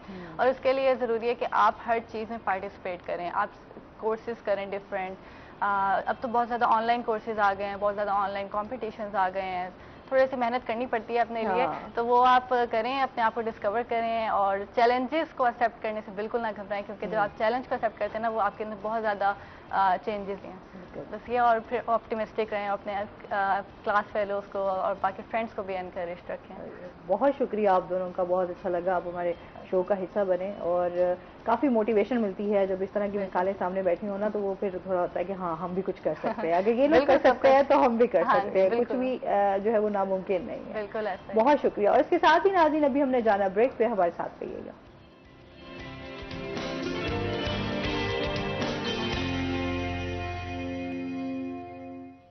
वेलकम बैक नाजरीन, रोही एटन में आपको खुश आमदीद कहते हैं। और ब्रेक के बाद हमारे साथ गेस्ट मौजूद हैं, हमारे जनूबी पंजाब के एक उभरते हुए सितारे हमारे साथ उमर सुफियान मौजूद हैं, जो कि मॉडल भी हैं, एक्टिंग भी करते हैं। आज हमारे साथ रोही में हमारे साथ मौजूद हैं। अस्सलाम वालेकुम। वालेकुम। कैसे हैं आप उमर? ठीक ठाक हैं? मैम आप ठीक हैं? मैं ठीक ठाक अल्हम्दुलिल्लाह। आपको वेलकम करते हैं अपने शो में। Thank you. क्या हाल चाल है, क्या हो रहा है, गर्मियाँ कितनी इंजॉय कर रहे हैं, पहले तो ये बताएं। हाल चाल ठीक है, बस मुल्क के थोड़े से हालात ख़राब हुए हुए हैं और गर्मी तो फिर बहुत ज़्यादा है। और जैसे गर्मी है उसी तरह मुल्की हालात भी जो है ना वो बहुत ये चलता रहता है लाइफ में, लेकिन अब गर्मी भी ज़्यादा हो गई है और मुल्क के हालात भी गर्म हो गए, ज़्यादा गर्म हो गए हैं कुछ। अच्छा ये बताओ कि सबसे पहले तो ये जान लेते हैं ना कि आपको कैसे शौक हुआ कि मॉडलिंग की तरफ आना है, इस तरफ, इस पेशे की तरफ? असल में ये शौक तो शुरू से ही था, लेकिन हमारे जो साउथ पंजाब की साइड के लोग हैं इनको ज़्यादा मौके नहीं मिलते, टाइम नहीं मिलता। मैंने जो बैचलर्स था अपना वो कंप्लीट किया था भावलपुर से। उसके बाद जब मैं लाहौर गया तो वहाँ पे जाके मेरे बहुत सारे ऐसे दोस्त बने जो मॉडल थे, इस साइड से थे, तो मुझे भी ज़रा वो अंदर एक चीज़ थी ना, दबी वो खुल के बाहर है ज़रा अंदर का आर्टिस्ट जाग गया। हाँ जी, अंदर का आर्टिस्ट जाग गया। तो उसके बाद जो है इस फील्ड में आया तो ठीक है, फिट है माशाल्लाह, सब कुछ ठीक चल रहा है। लेकिन ये है कि हमारी वाली साइड के जो लोग हैं उनको थोड़ा सा चांस कम मिलता है, क्योंकि हम लोग थोड़ा सा आउट ऑफ द वे हो जाते हैं। वो जो अपर साइड होती है वो ज़रा इजीली अवेलेबल भी होते हैं उस टाइम पे उनके लिए, जिन लोगों को ज़रूरत होती है मॉडल्स की। तो अभी सिर्फ यही है कि फ्यूचर को देख रहे हैं कि क्या चलना है, क्या करना है आगे। क्या प्लान्स हैं, क्या सोचा हुआ है आगे? इसी चीज़ को कंटिन्यू करना है या अपना कोई बिजनेस वगैरह की तरफ रुझान है, क्या सीन है? अभी मैंने रिसेंटली अपना MBA कंप्लीट किया है लाहौर से ही, तो उसके बाद मैंने आके अपने बाबा का जो बिज़नेस है उसको देखा, जो रनिंग बिज़नेस था। लेकिन उसको वो एक होता है ना, बचपन से आप एक गोल लेके चल रहे होते हो जी, to make my parents proud. तो उस मोमेंट को जो है मैंने कैश करना है अब डेफिनेटली, क्योंकि जब लिखते रहते हैं तो वो एक अलग चीज़ हो जाती है, पर अब वो टाइम आ गया कि उस चीज़ को हमने आगे कैसे लेके चलना है। तो इंशाल्लाह फ्यूचर में तो मॉडलिंग से हट के अपनी प्रोडक्शन कंपनी बनाने का भी इरादा है। अच्छा, अच्छा, बड़े बड़े प्लान्स हैं। हाँ जी, वो कहते हैं कि ऊंचा सोचोगे तो फिर पर खोल के रखोगे ना, ज़्यादा उड़ान होगी फिर। तो इस वजह से जो है अभी तो फिलहाल यही चल रहा है, फिलहाल अभी बिजनेस देख रहा हूँ और इंशाल्लाह फ्यूचर में जैसे जैसे मौका मिलता जाएगा तो उस चीज़ को आगे लेके चल रहा हूँ। तो मॉडलिंग जब स्टार्ट की तो घर वालों की तरफ से परमिशन दी कि मीडिया ज्वाइन कर लो? क्योंकि थोड़ा होता है ना आपके घर वालों की तरफ से रिस्ट्रिक्शंस होती हैं बहुत सारी चीज़ों की, क्योंकि मैंने जब मीडिया ज्वाइन किया तो मेरा मुझे भी बड़ा मुश्किलात का सामना करना पड़ा। तो आपको भी इस तरह की मुश्किलात का सामना करना पड़ा? नहीं, लड़कियों का थोड़ा सा और सिस्टम हो जाता है, लड़कों को खुली इजाज़त होती है। खुली इजाज़त तो नहीं होती। अभी एक इसी पे एक चीज़ याद आ गई, 2010 में वो आतिफ असलम का गाना था, बहुत ज़्यादा वायरल था, गुलाबी आंखें जो तेरी देखी। तो मुझे बड़ा शौक हुआ, मैं जाके गिटार खरीद के ले आया। तो जब गिटार खरीद के आया तो वो क्लासेस देखने के लिए, भाई अब कैसे होगा, इसको कैसे सीखना है। तो पहले तो भावलपुर लोधरा एरिया में मुझे कोई पर्सन नहीं मिल रहा था जो सिखा सके। तो उसके बाद लोगों को मैंने जैसे जैसे पूछा था कि यार कोई बंदा है जो गिटार की मुझे टीचिंग दे दे, लेकिन आगे से जवाब क्या मिलता था कि यार तुम खैर है, किस काम में पड़ गए हो, मेहरबानी करो। तो वो उस टाइम में मैंने वो फिर रख दिया, नहीं सीखा कि नहीं यार लोग तो बातें कर रहे हैं, फ़ायदा नहीं है। लेकिन अगर हम लोगों की सुनते रहेंगे या सुनते चलते जाएंगे तो फिर वो चीज़ आप आगे नहीं जा सकते। तो इसलिए जो कुछ भी बोल रहा है उसको बोलने दें, अपने दिल के साथ चलें, ताकि जो लाइफ छोटी सी ज़िंदगी है इंसान उसको अच्छे से गुजारे और खुल के जिए। अगर हम लोगों की फिक्र करने लग जाएंगे तो फिर तो मेरे साथ ही अपना एक्सपीरियंस था, तो इसलिए मैंने शेयर किया कि नहीं, ये एक्सपीरियंस हर इंसान के साथ होता है। मतलब जब आप कोई भी फील्ड ज्वाइन करते हैं तो आपको लोगों का सामना करना पड़ता है हर हाल में, ऐसे ही। और फिर अच्छे और बुरे लोग तो फिर हर जगह मौजूद हैं और आपने उन लोगों को फेस भी करना है और आपके सामने बहुत सारे चैलेंजेस आते हैं, आप उनको भी एक्सेप्ट करते हैं और फिर आप मूव ऑन करते हैं, चीज़ों को लेकर चल रहे होते हैं। अच्छा, बहुत जाहिर सी बात है, लोधरा, क्योंकि लोधरा से तशरीफ लेकर आए हैं, बड़ी दूर से हमारे प्रोग्राम में, तो एक उस जैसे शहर में एक अब जैसे आप बता रहे हैं कि वहाँ पे गिटार भी लोगों को नहीं था, कि किसी को एक्सपीरियंस नहीं था कि कोई आपको गिटार भी सिखा सके, तो फिर किस तरह आपको हुआ कि एक छोटे से शहर से मैंने ये चीज़ें लेकर चलनी है और बाहर निकलना है? असल में लोधरा का जो पहला एक एरा था गुजरा, जो मैंने आपको बताया 2010 वाला, तो उस टाइम में मैं भी कुछ था, लेकिन अब वहाँ पे भी लोगों को बहुत ज़्यादा शौर आ गया है। उस लिहाज से कि हमारे अपने सिटी से बहुत ज़्यादा डॉक्टर्स हैं, इंजीनियर्स हैं, कुछ अभी लड़के भी थे जो मुख्तलिफ ड्रामाज में जो है उन्होंने अपना पार्टिसिपेट किया है। तो अब तो काफ़ी शऊर आ गया, लेकिन ये था कि मुझे जैसे मौका मिला, जब मेरा पहला सॉन्ग था उस पर मोर देन 10 मिलियन व्यूज़ हुए। हाँ, सॉन्ग की तरफ भी तो आते हैं अभी।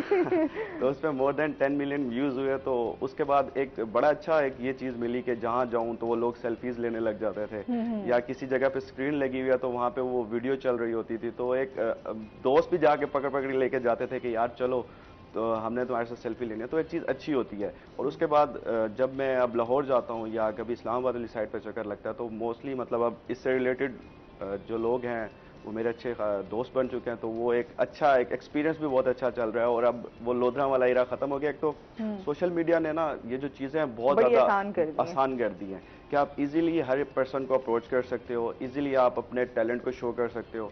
तो उस चीज़ में यह था कि बहुत सारे लोग हैं कि इस सोशल मीडिया की वजह से बहुत आगे तक भी जा चुके हैं। मैंने मोस्टली लोगों को देखा है अभी सोशल मीडिया की वजह से एज अ हीरोइन जन्नत मिर्जा भी कास्ट हो गई है। लेकिन जाहिर सी बात है, वो जो आपको अपॉर्चुनिटीज, जब आप कोई भी चीज़ सोशल मीडिया से, आप कोई भी कंटेंट आपका जो है वो वायरल हो सकता है, आप वायरल हो सकते हैं, कोई आपकी ऐसी वीडियो जो है अगर आप में टैलेंट है बिल्कुल तो वो फिर सामने आ ही जाता है। लेकिन अभी मेरे ख्याल में जो मैं अपना एक चीज़ सोचता हूँ कि 2017 to 20 तक, कोरोना डेज से पहले तक, जो 19 में मेरे ख्याल एंड ऑफ 19 कोरोना आया था, तो उससे पहले फिर कोई मुझे नज़र आ जाता था सोशल मीडिया पे कंटेंट बनाते हुए, कंटेंट क्रिएटर्स। अब तो मैं देखता हूँ कि बस जो बेतुकी हरकतें कर रहा होगा वही वायरल होगा, हम लोग उनको खुद ही अब्यूजिंग कमेंट्स करके इतना आगे ले जाते हैं।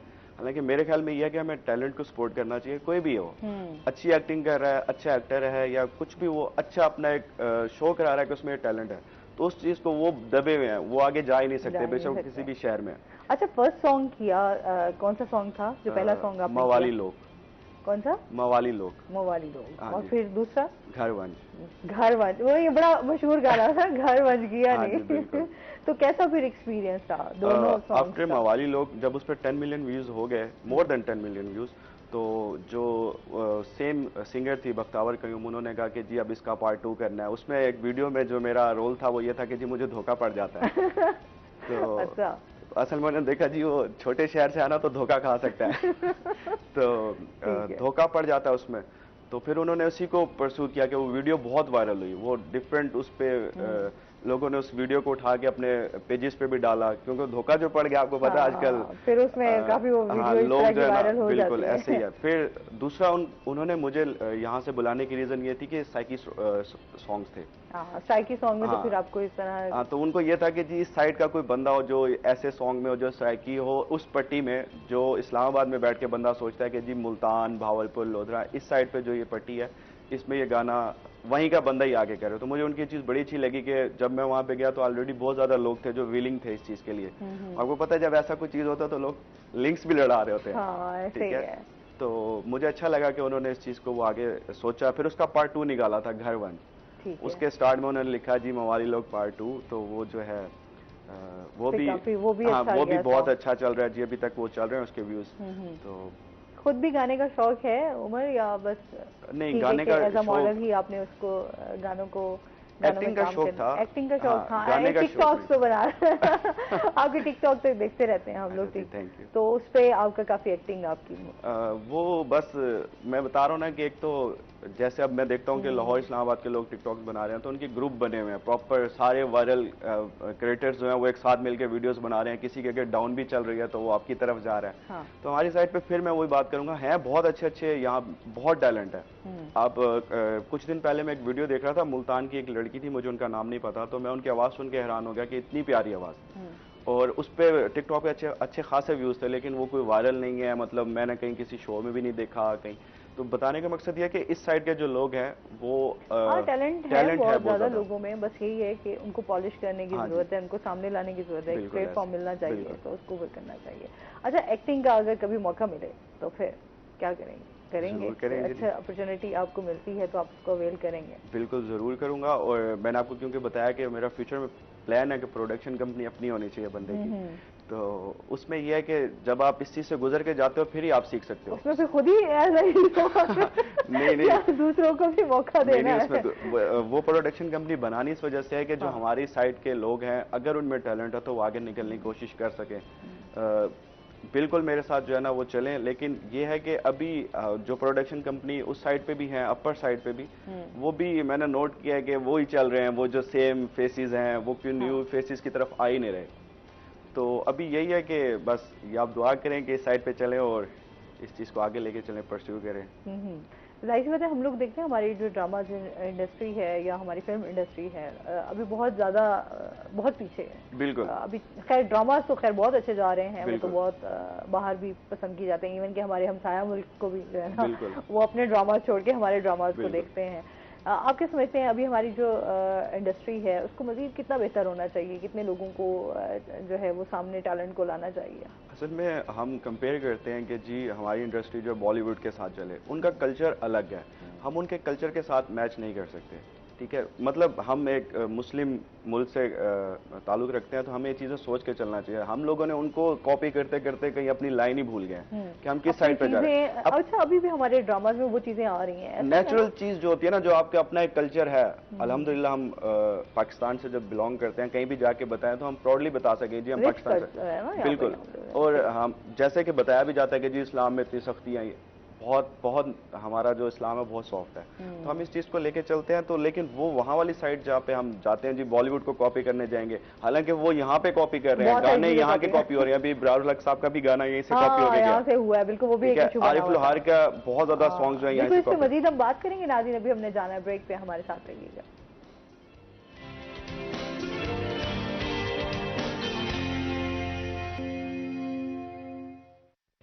वेलकम बैक नाज़रीन, रोही एयरटेल में आपको खुश आमदीद कहते हैं। उमर सुफियान हमारे साथ मौजूद हैं, बड़ी मज़ेदार गुफ्तगू चल रही है। उमर, खाने में क्या पसंद है वैसे?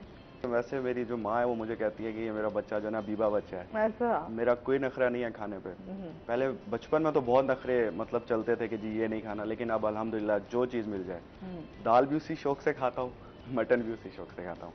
तो कोई ऐसा फूड नहीं है कि अलग से अच्छा लगे, सेम है सब मेरे लिए। वही नहीं है फरमाइश करनी घर में, ऐसे सिंपल जो मिल जाए खा लिया। आने वाले वक्त में जिसने आने लाइफ में खुश रहेगी। सही है। कितने बहन भाई हैं? हम जी 3 भाई हैं, एक माशाल्लाह बहन है और घर में बड़ा मैं ही हूँ। अच्छा, तो बड़ी की तो बड़ी जिम्मेदारियाँ होती हैं। बिल्कुल ऐसे ही है, साथ साथ। लेकिन ये है कि जिम्मेदारियों के साथ साथ मैं अपनी लाइफ को एंजॉय करता हूँ। ऐसा नहीं सोचता कि जी ये जिम्मेदारी है तो फिर सैड होके बैठ जाना है, नहीं करना कुछ भी। लाइफ भी चलती रहती है, ये ट्रैक भी चलता रहता है, लेकिन आप जो है ना पॉजिटिव रहें और बस। हाँ, ये तो मैं पर्सनली जानती हूँ कि उमर बड़ा चिल है। हाँ, परेशान भी होगा तो बहुत सारी चीज़ों को मुस्कुराहट के साथ और बड़े कहकों के साथ बस ऐसे ही। क्योंकि जब आप किसी को दिखाते हैं कि सिंपली लेते हैं ना आजकल के दौर में, तो समझें कि बस आप तो गए। क्योंकि जो लोग हैं आजकल के, जैसा टाइम गुजर रहा है, तो लोगों को मजाक बनाना ज़्यादा अच्छा लगता है रेदर देन कि आप किसी को सहारा दें। वो कहते हैं ना, बड़ी अच्छी एक बात थी कि कहने वालों को क्या जाता है, सहने वाले कमाल करते हैं। तो बेसिकली लाइफ में चलता रहता है, अप्स एंड डाउन होते रहते हैं, तो पॉजिटिव रह के चलते रहें। और इनका नानों के साथ बड़ा प्यार है, इनकी बड़ी नानो माशाल्लाह बड़ी क्यूट है और मुझे बड़ी अच्छी लगती है। नानो जी माशाल्लाह, अल्लाह पाक उनकी जिंदगी रखे, उनके साथ लाड ज्यादा है, बड़ा उनके साथ प्यार है। उनके साथ बहुत ज्यादा प्यार है और उनके पोते नवासे बहुत ज्यादा है माशाल्लाह, लेकिन मैं उनका फेवरेट। हाँ जी। तो वो बस ढूंढती रहेंगी कि अगर ये कहीं नहीं नजर आ रहा तो नजर आ जाऊं मैं उनको। तो बस बुजुर्गों के साथ प्यार रखना भी चाहिए, क्योंकि यही होता है कि अगर उनकी दुआएं आपके साथ हैं तो आप लाइफ में फेलियर भी हंस के गुजारें। तो बहन भाइयों के साथ किस तरह बॉन्डिंग है घर में? बाकी भाइयों में भी है इंटरेस्ट कि वो भी इस फील्ड में आए या नहीं? नहीं, बस आपको ही शौक है कि आपने इसको आगे? मुझे ही शौक था। बाकी जो भाई हैं वो बस थोड़े किताबी कीड़े हैं। बहन भी ऐसे ही है माशाल्लाह, शी इज डॉक्टर, तो वो अपनी जो फील्ड है उसी में वो कंसंट्रेट कर रहे हैं, मेरी तरफ वो डगमगाते नहीं है। अच्छा। बल्कि मुझे तो ये भी बताना पड़ता है, कहते जी आपकी डिग्री इजी थी। मैंने कहा MBA मैंने किया, मुझे पता है कि किस तरीके से इजी नहीं था। कुछ भी लाइफ में कुछ भी इजी नहीं है, आपको हर्डल्स हर जगह पे फेस करने पड़ते हैं। और दूसरा सबसे मेन चीज़ ये होती है, जब आप अपने घर से दूर रह के स्टडीज करने जाते हैं, वो माँ से जब आप दूर जाते हैं ना, तो समझेंगे फिर आपको पता चलता है कि जो सोने का नवाला घर में मिल रहा था ना, वो कहीं नहीं मिल सकता। अच्छा, घर में भी जो पेरेंट्स होते हैं, माँ का तो वैसे ही अपने बच्चों के साथ जो प्यार होता है वो सबसे अनोखा प्यार होता है। बिल्कुल। वालिद कहीं ना कहीं फिर भी थोड़ा सा जो है ना सख्ती वो करनी भी जरूरी है, वो जरूरी है और वरना तो बच्चे बहुत जल्दी बिगड़ जाते हैं, लेकिन माँ कहीं ना कहीं ढील दे देती है। अब मेरे बाबा के साथ ये सीन है, मामा से अच्छा। ज्यादा बाबा के साथ ये सीन है। बाबा का अब ये है कि जी उनके साथ उन्होंने थ्रू आउट हमें एज अ फ्रेंड रखा साथ। मेरी ज्यादा शेयरिंग फ्रेंड्स की निस्बत बाबा के साथ है। अच्छी बुरी हर चीज जाके बता देता हूँ, इस वजह से कि कहीं बाहर से कुछ चीज सुनी जाए वो फिर गलत इंपैक्ट पड़ता है। और हर किसी को अपने बाप को दोस्त बनाना चाहिए। कोशिश करके देखें, मुश्किल होता है, मेरे लिए खुद भी शायद मुश्किल हुआ, लेकिन बाबा शुरू से सॉफ्ट थे बहुत ज्यादा। तो मैंने कोशिश की कि शुरू में जब एक लड़का अपनी यंग एज की तरफ जा रहा होता तो वो बड़े डिफरेंट ट्रैक्स पे होता है कि जी ये दोस्त ये कह रहा है, ये दोस्त ये कह रहा है। लेकिन मेरा थ्रू आउट ये था कि यार मेरा एक्सपीरियंस है कि बाबा को साथ अगर मैंने अपनी शेयरिंग रखी है तो वो फिर फॉर एवर चलती है, फिर वो मजा आता है लाइफ मजा आता है। वो फैमिली के साथ आपको एक जो बॉन्डिंग होती है वो वैसी बड़ी प्यारी होती है। उसमें यह था कि जो मेरा पहला सॉन्ग था उसमें एक स्मोक का सीन था। तो अब मैं स्मोकिंग करता नहीं था, मैं बड़ा परेशान हुआ कि यार ये तो वीडियो जब चलेगी यूट्यूब के ऊपर तो ये ना हो जब बाबा देखेंगे तो मेरे तो घर आना मना हो जाएगा। मैंने वहाँ सेट से फोन किया बाबा को, मैंने कहा इन्होंने मुझे पहले नहीं बताया वो सीन है एक ना स्मोक का, तो मैं तो करता नहीं हूँ, तो अब क्या इसका करूँ? बाबा कहते हैं कर दे। कर दे। अच्छा, ये भी बाबा की तरफ से। तो मैंने कहा कि चले, वो पीछे से तसल्ली हो जाए ना आपको, फिर आप कहते हो चक दे बट। वो कहते हैं ना कि बाप बुजुर्ग हो जाए और घर एक चरपाई के ऊपर भी हो तो बेटा शेरों की वाली जिंदगी गुजारता है कि यार मेरा बाप घर पे है। तो बस वो साथ तो बहारे हैं जनाब, बिल्कुल ऐसे ही है। सही है। अच्छा, जिस तरह अभी हम बात करें, कोई ऐसा फैन भी मिला जो बहुत ज्यादा क्रेजी हो? हाँ जी बिल्कुल, ऐसे 2-4 लोग हैं, बल्कि एक तो मैं खुद बताना चाहूंगा, उनके घर में मेरी तस्वीरें लगाई हुई उन्होंने। अच्छा। बैनर्स बना के, तो मैं देख के हैरान होता हूँ। मुझे जब वो स्नैप्स आती भी हैं तो मैं देख के बल्कि एक खुशी भी होती है और ये भी होता है कि जी यार देखो कोई इतनी आपके साथ मोहब्बत रखता है कि आप पूरे घर में सीढ़ियाँ चल रहे हैं तो जनाब उधर से आपकी तस्वीर है, घर में कमरे में आ रहे हैं तो वहाँ पे आपकी तस्वीर है। तो ये चीज़ें जो हैं अच्छी लगती हैं। और सबसे अच्छा ये लगता है कि जब आप किसी महफिल में हो, किसी शादी पे हो, तो लोग कहते हैं फेम अच्छा लगता है ना, फेम अच्छा लगता है। और मुझे अब पता चला है कि सियासतदान सीटें क्यों नहीं छोड़ रहे। फेम है ना जी, फेम जब नशा है किसी को, मुझे तो मतलब ये भी थोड़ा सा मिला तो मैं लोगों में बैठ के इतना खुश फील कर रहा हूँ, तो वो सोचे ना जिनके आगे बाहर ही बाहर हैं। सही है। तो आगे अभी पेरेंट्स की तरफ से है परमिशन कि आपने आगे इन चीजों को हाँ जी, मैं इंशाल्लाह अपने बिजनेस को भी लेके चलूंगा साथ, और अपनी फील्ड को, शौक को भी पूरा करना है और अपनी जिम्मेदारियों को भी पूरा करना है, क्योंकि जो बड़ा बेटा होता है उस पर जिम्मेदारियां थोड़ी ज्यादा होती हैं। और शादी का क्या प्लान है? शादी का जी देखें जो नसीब में हुआ। मैंने वैसे अपने पेरेंट्स पे छोड़ा हुआ है, क्योंकि जो माँ बाप फैसला करते हैं वो ज्यादा बेहतर होता है और वही फॉर एवर चलता है। तो देखें वो किस हक में फैसला करते हैं। ऐसे तो मैं रोजाना मैंने मौलाना तारिक जमील साहब का बयान सुना है कि जो औलाद की शादी में देर नहीं करनी चाहिए, रोज सुबह लगा के रख देता हूँ। अब देखें उस पे वो कब परस्यू करते हैं। मतलब ये घर वाले भी देख रहे होंगे, मुझे लगता है कि काफी मैसेज जो है आप उनको पहुंचाना चाह रहे हैं। अब मैंने कहा कि जब वो बयान असर नहीं कर रहा तो शायद जो है ना लाइफ पे उनको कुछ फील हो जाए, लेकिन नहीं, इंशाल्लाह जो भी होगा अल्लाह ताला बेहतर करे, सबके लिए बेहतर करे, बिल्कुल आसानियां करे अल्लाह ताला। अच्छा, क्या बचपन में भी शरारती थे? अभी तो बहुत शरारती हो, बचपन में भी इसी तरह शरारती थे या नहीं? नहीं, मैं शरारती नहीं था। मैं तो मुझे मासूम से बच्चे थे। कैसा बचपन गुजरा? मुझे तो मैं अब भी मासूम ही लगता हूँ। लेकिन हो नहीं। मैं हाँ हूँ नहीं। हाँ। क्लास में बैक बेंचर था। अच्छा। सारों से पंगे करते रहना है, और पढ़ने का शौक नहीं था ज्यादा, लेकिन अल्हम्दुलिल्लाह थ्रू आउट अच्छी स्टडीज की, अच्छे इदारों से पढ़ा, और वो सिर्फ कहते ना कि वो पेरेंट्स के लिए करना था वो किया, लेकिन अपने शौक को भी साथ लेके चलता रहा। शरारतें भी चलती रही, लाइफ भी चलती रही। स्टडीज के मामले में पेरेंट्स ने बिल्कुल कंप्रोमाइज नहीं किया कभी भी। वो कहते हैं बेटा पढ़ के आओ तो सब कुछ तुम्हारा। हाँ। अच्छा, स्टडीज जरूरी भी हैं, फिर आपने जाहिर सी बात है अगर इस दौर में अब आगे क्योंकि कंपटीशन बढ़ता जा रहा है तो आपकी स्टडीज, आपकी स्किल्स जिस तरह हम बात कर रहे थे वो बड़ा होना जरूरी है। बिल्कुल स्किल्स हो। देखिए आजकल के दौर में लोग जो मायर करते हैं लोगों को, वो सिर्फ और सिर्फ पैसे से करते हैं, या उनकी तालीम या उनके ओहदों से। ठीक है, हमने लोगों से जब पूछते हैं कि जी आपकी क्या तालीम है या आप किस ओहदे पे हैं, तो इसलिए पूछते हैं कि हमने आपको इज्जत कितनी देनी है बेसिकली। अब मैं किसी को जाके बताऊंगा जी मैंने तो मैट्रिक भी पास नहीं की हुई। देखें ऐसे बहुत सारे लोग हैं जो हालात के मारे नहीं कर सकते, पर बहुत सारे ऐसे भी हैं जो शौक से नहीं करते।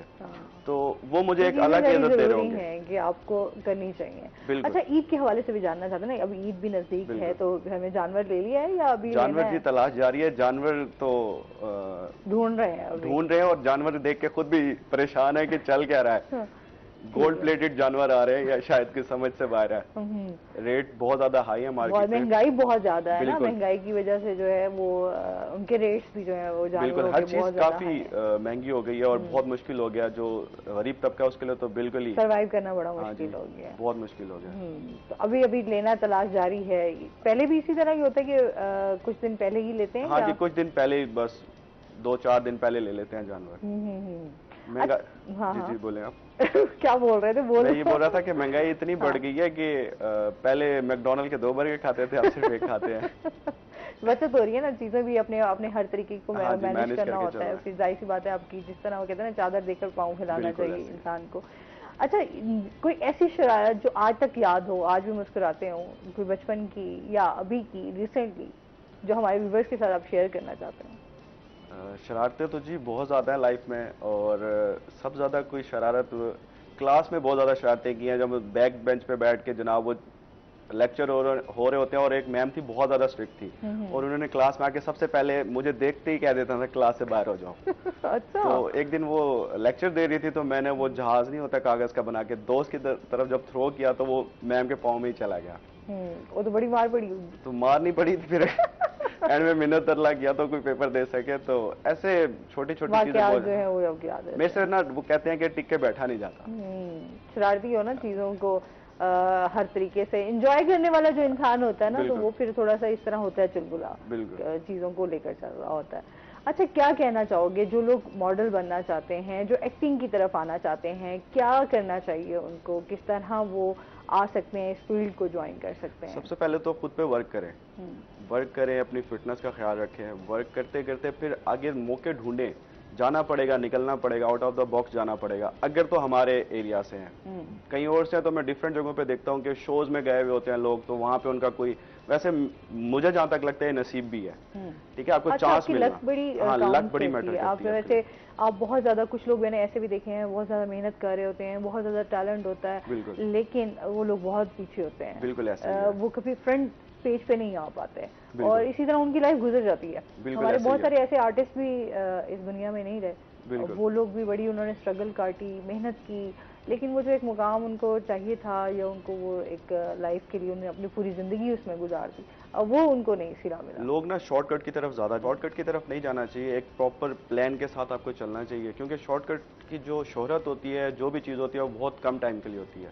तो आपको प्रॉपर एक वे से चलना चाहिए, अपने प्लान करके गोल्स को, तो फिर इंशाल्लाह इंसान वहां तक पहुंच जाता है जो उसका गोल होता है। एट द एंड कहीं ना कहीं किसी ना किसी एज में पहुंच ही जाता है वहां तक। हाँ, ये तो है। अच्छा, तो क्या मैसेज देना चाहोगे हमारे व्यूवर्स को, यंग जनरेशन है, उनको क्या कहना चाहोगे? मैसेज तो जैसे अभी हालात चल रहे हैं, लोग जो है बहुत ज़्यादा महंगाई का भी वजह से परेशान है, तो पॉजिटिव रहें। पॉजिटिव रहेंगे, लोगों का बुरा सोचना बंद कर देंगे, सिर्फ और सिर्फ अपने ऊपर वर्क करो। मतलब हम ये कहते हैं ना कि फलां ये हो गया, फलां, खुद पे वर्क करें, खुद को ठीक करें, शायद में भी माशरे में चेंजिंग आ जाए। अभी आपके सामने है कि कदर यहाँ पे इंसान की उस वक्त होती है जब वो दुनिया से चला जाता है, जीते जागते की कोई कदर नहीं करता। तो पॉजिटिव रहें, लोगों की कदर करें। अगर कोई आपको लगता है कि यार ये परेशान है, ये किसी मुश्किल में है, तो उससे पूछें, एटलीस्ट पूछें, मजाक बनाने के अलावा। हम लोग क्या करते हैं कि जी एक किसी बंदे को देखा है वो मुश्किल में है तो उसका मजाक बनाएंगे, उसको पिंच करेंगे उस चीज के ऊपर। ये चीजें गलत है। पॉजिटिव रह के थोड़ा सा पॉजिटिविटी जो है ना स्प्रेड करेंगे तो लाइफ थोड़ी सी आगे की तरफ रवा होगी। अच्छा, टिकटॉक के हवाले से भी थोड़ा सा जानना चाहूंगी, टिकटॉक का फिर कैसे शौक हुआ? वो भी इसी तरह टिकटॉक तो अच्छा फ्री टाइम है थोड़ा कर लें, या जस्ट टाइम पास, या उसको प्रॉपर आप लेकर चल रहे हैं? नहीं, प्रॉपर लेके नहीं चलता, क्योंकि वो टाइमिंग्स का भी कुछ इशू है। दूसरा, टिकटॉक जो है वो एक प्लेटफॉर्म है कि आप वहाँ पे अंदर के जो आपका एक अदाकार जाग रहा है ना, उसको निकाल के बाहर करें। तो दूसरा ये है कि टिकटॉक का जो एरा था, मैंने आपको पहले भी अभी बोला था कि वो टैलेंट था उस पर, मैं देखता था लोगों को, चैलेंजेस होते थे। अब तो जो उसमें कोई जिस तरह का भी एक्ट मिला वो लोग कर रहे हैं। और अच्छा, बहुत सारे लोग ऐसे जिन्होंने कुछ नहीं, उनको एक्टिंग आती, जरा सा भी, इतना सा भी नहीं पता, लेकिन उनको बहुत सारे चांसेस मिले हुए हैं, वो बहुत आगे तक चले गए हैं, बहुत आगे तक चले गए। मैं जब देखता था उस टाइम से टिकटॉक यूज कर रहा हूँ, जब ये पूरी ऑल ओवर द वर्ल्ड जब उसमें वीडियोस आती थी तो बड़ी अच्छी अच्छी वीडियोस आती थी, बड़े अच्छे अच्छे चैलेंजेस आते थे कि जी आपने ये करना है। अब तो मुझे समझ ही नहीं आता, वो जो जिसका दिल करता है उठ के आके वीडियो बना के कोई ना कोई बेतुकी बात करेगा और लोग नीचे उसके कमेंट शुरू हो जाएंगे, वीडियो वायरल हो जाएगी। अच्छा, फिर लोग कमेंट्स करते हुए भी एहतियात नहीं करते ना? अच्छा, डिफरेंट कमेंट्स, क्योंकि जब भी आप कोई वीडियो या आप कोई इस तरह की इवन कि आप सोशल मीडिया पे भी अपनी पिक्चर्स वगैरह शेयर करते हैं तो देन भी आपको बहुत सारे कमेंट्स का जो है ना आपको सामना करना पड़ता है। बहुत सारे लोग होते हैं, हर डिफरेंट किस्म के लोग हैं तो डिफरेंट किस्म की उनके अपने बिल्कुल असल में ना मुफ्त के जज बने हुए हैं। अच्छा, ये बड़ा मसला है, आपको खुद को कुछ पता नहीं। इवन कि हमारे जो आर्टिस्ट हैं वो भी फिर मजबूर हो जाते हैं मैसेज देने पे, स्पेशली अपने को कमेंट्स को मेंशन करते हैं कि जी इस तरह के जो लोग हैं वो क्या कमेंट्स कर रहे हैं। अभी मैं यही तो बोल रहा था कि खुशियां बर्दाश्त नहीं होती लोगों से। मतलब कोई खुश है, उसने अपनी प्रोफाइल पे कुछ अपलोड किया, वो अपने लिए कर रहा है यार, आपके लिए तो उसने नहीं कहा क्या कि जज बनो, किसी को 3-4 फॉलोअर्स होते हैं और उसमें आके लोग जज बनना स्टार्ट करते हैं। अच्छा, बहुत शुक्रिया, बहुत अच्छा लगा उमर, आप हमारे शो का हिस्सा बने। और इसके साथ ही नाज़रीन, आज का प्रोग्राम यहीं पे खत्म हुआ। अपना बहुत सारा ख्याल रखिएगा, दुआओं में याद रखिएगा। इंशाल्लाह जिंदगी ने साथ दिया तो सुबह आपसे फिर मुलाकात होगी। अल्लाह हाफ़िज़।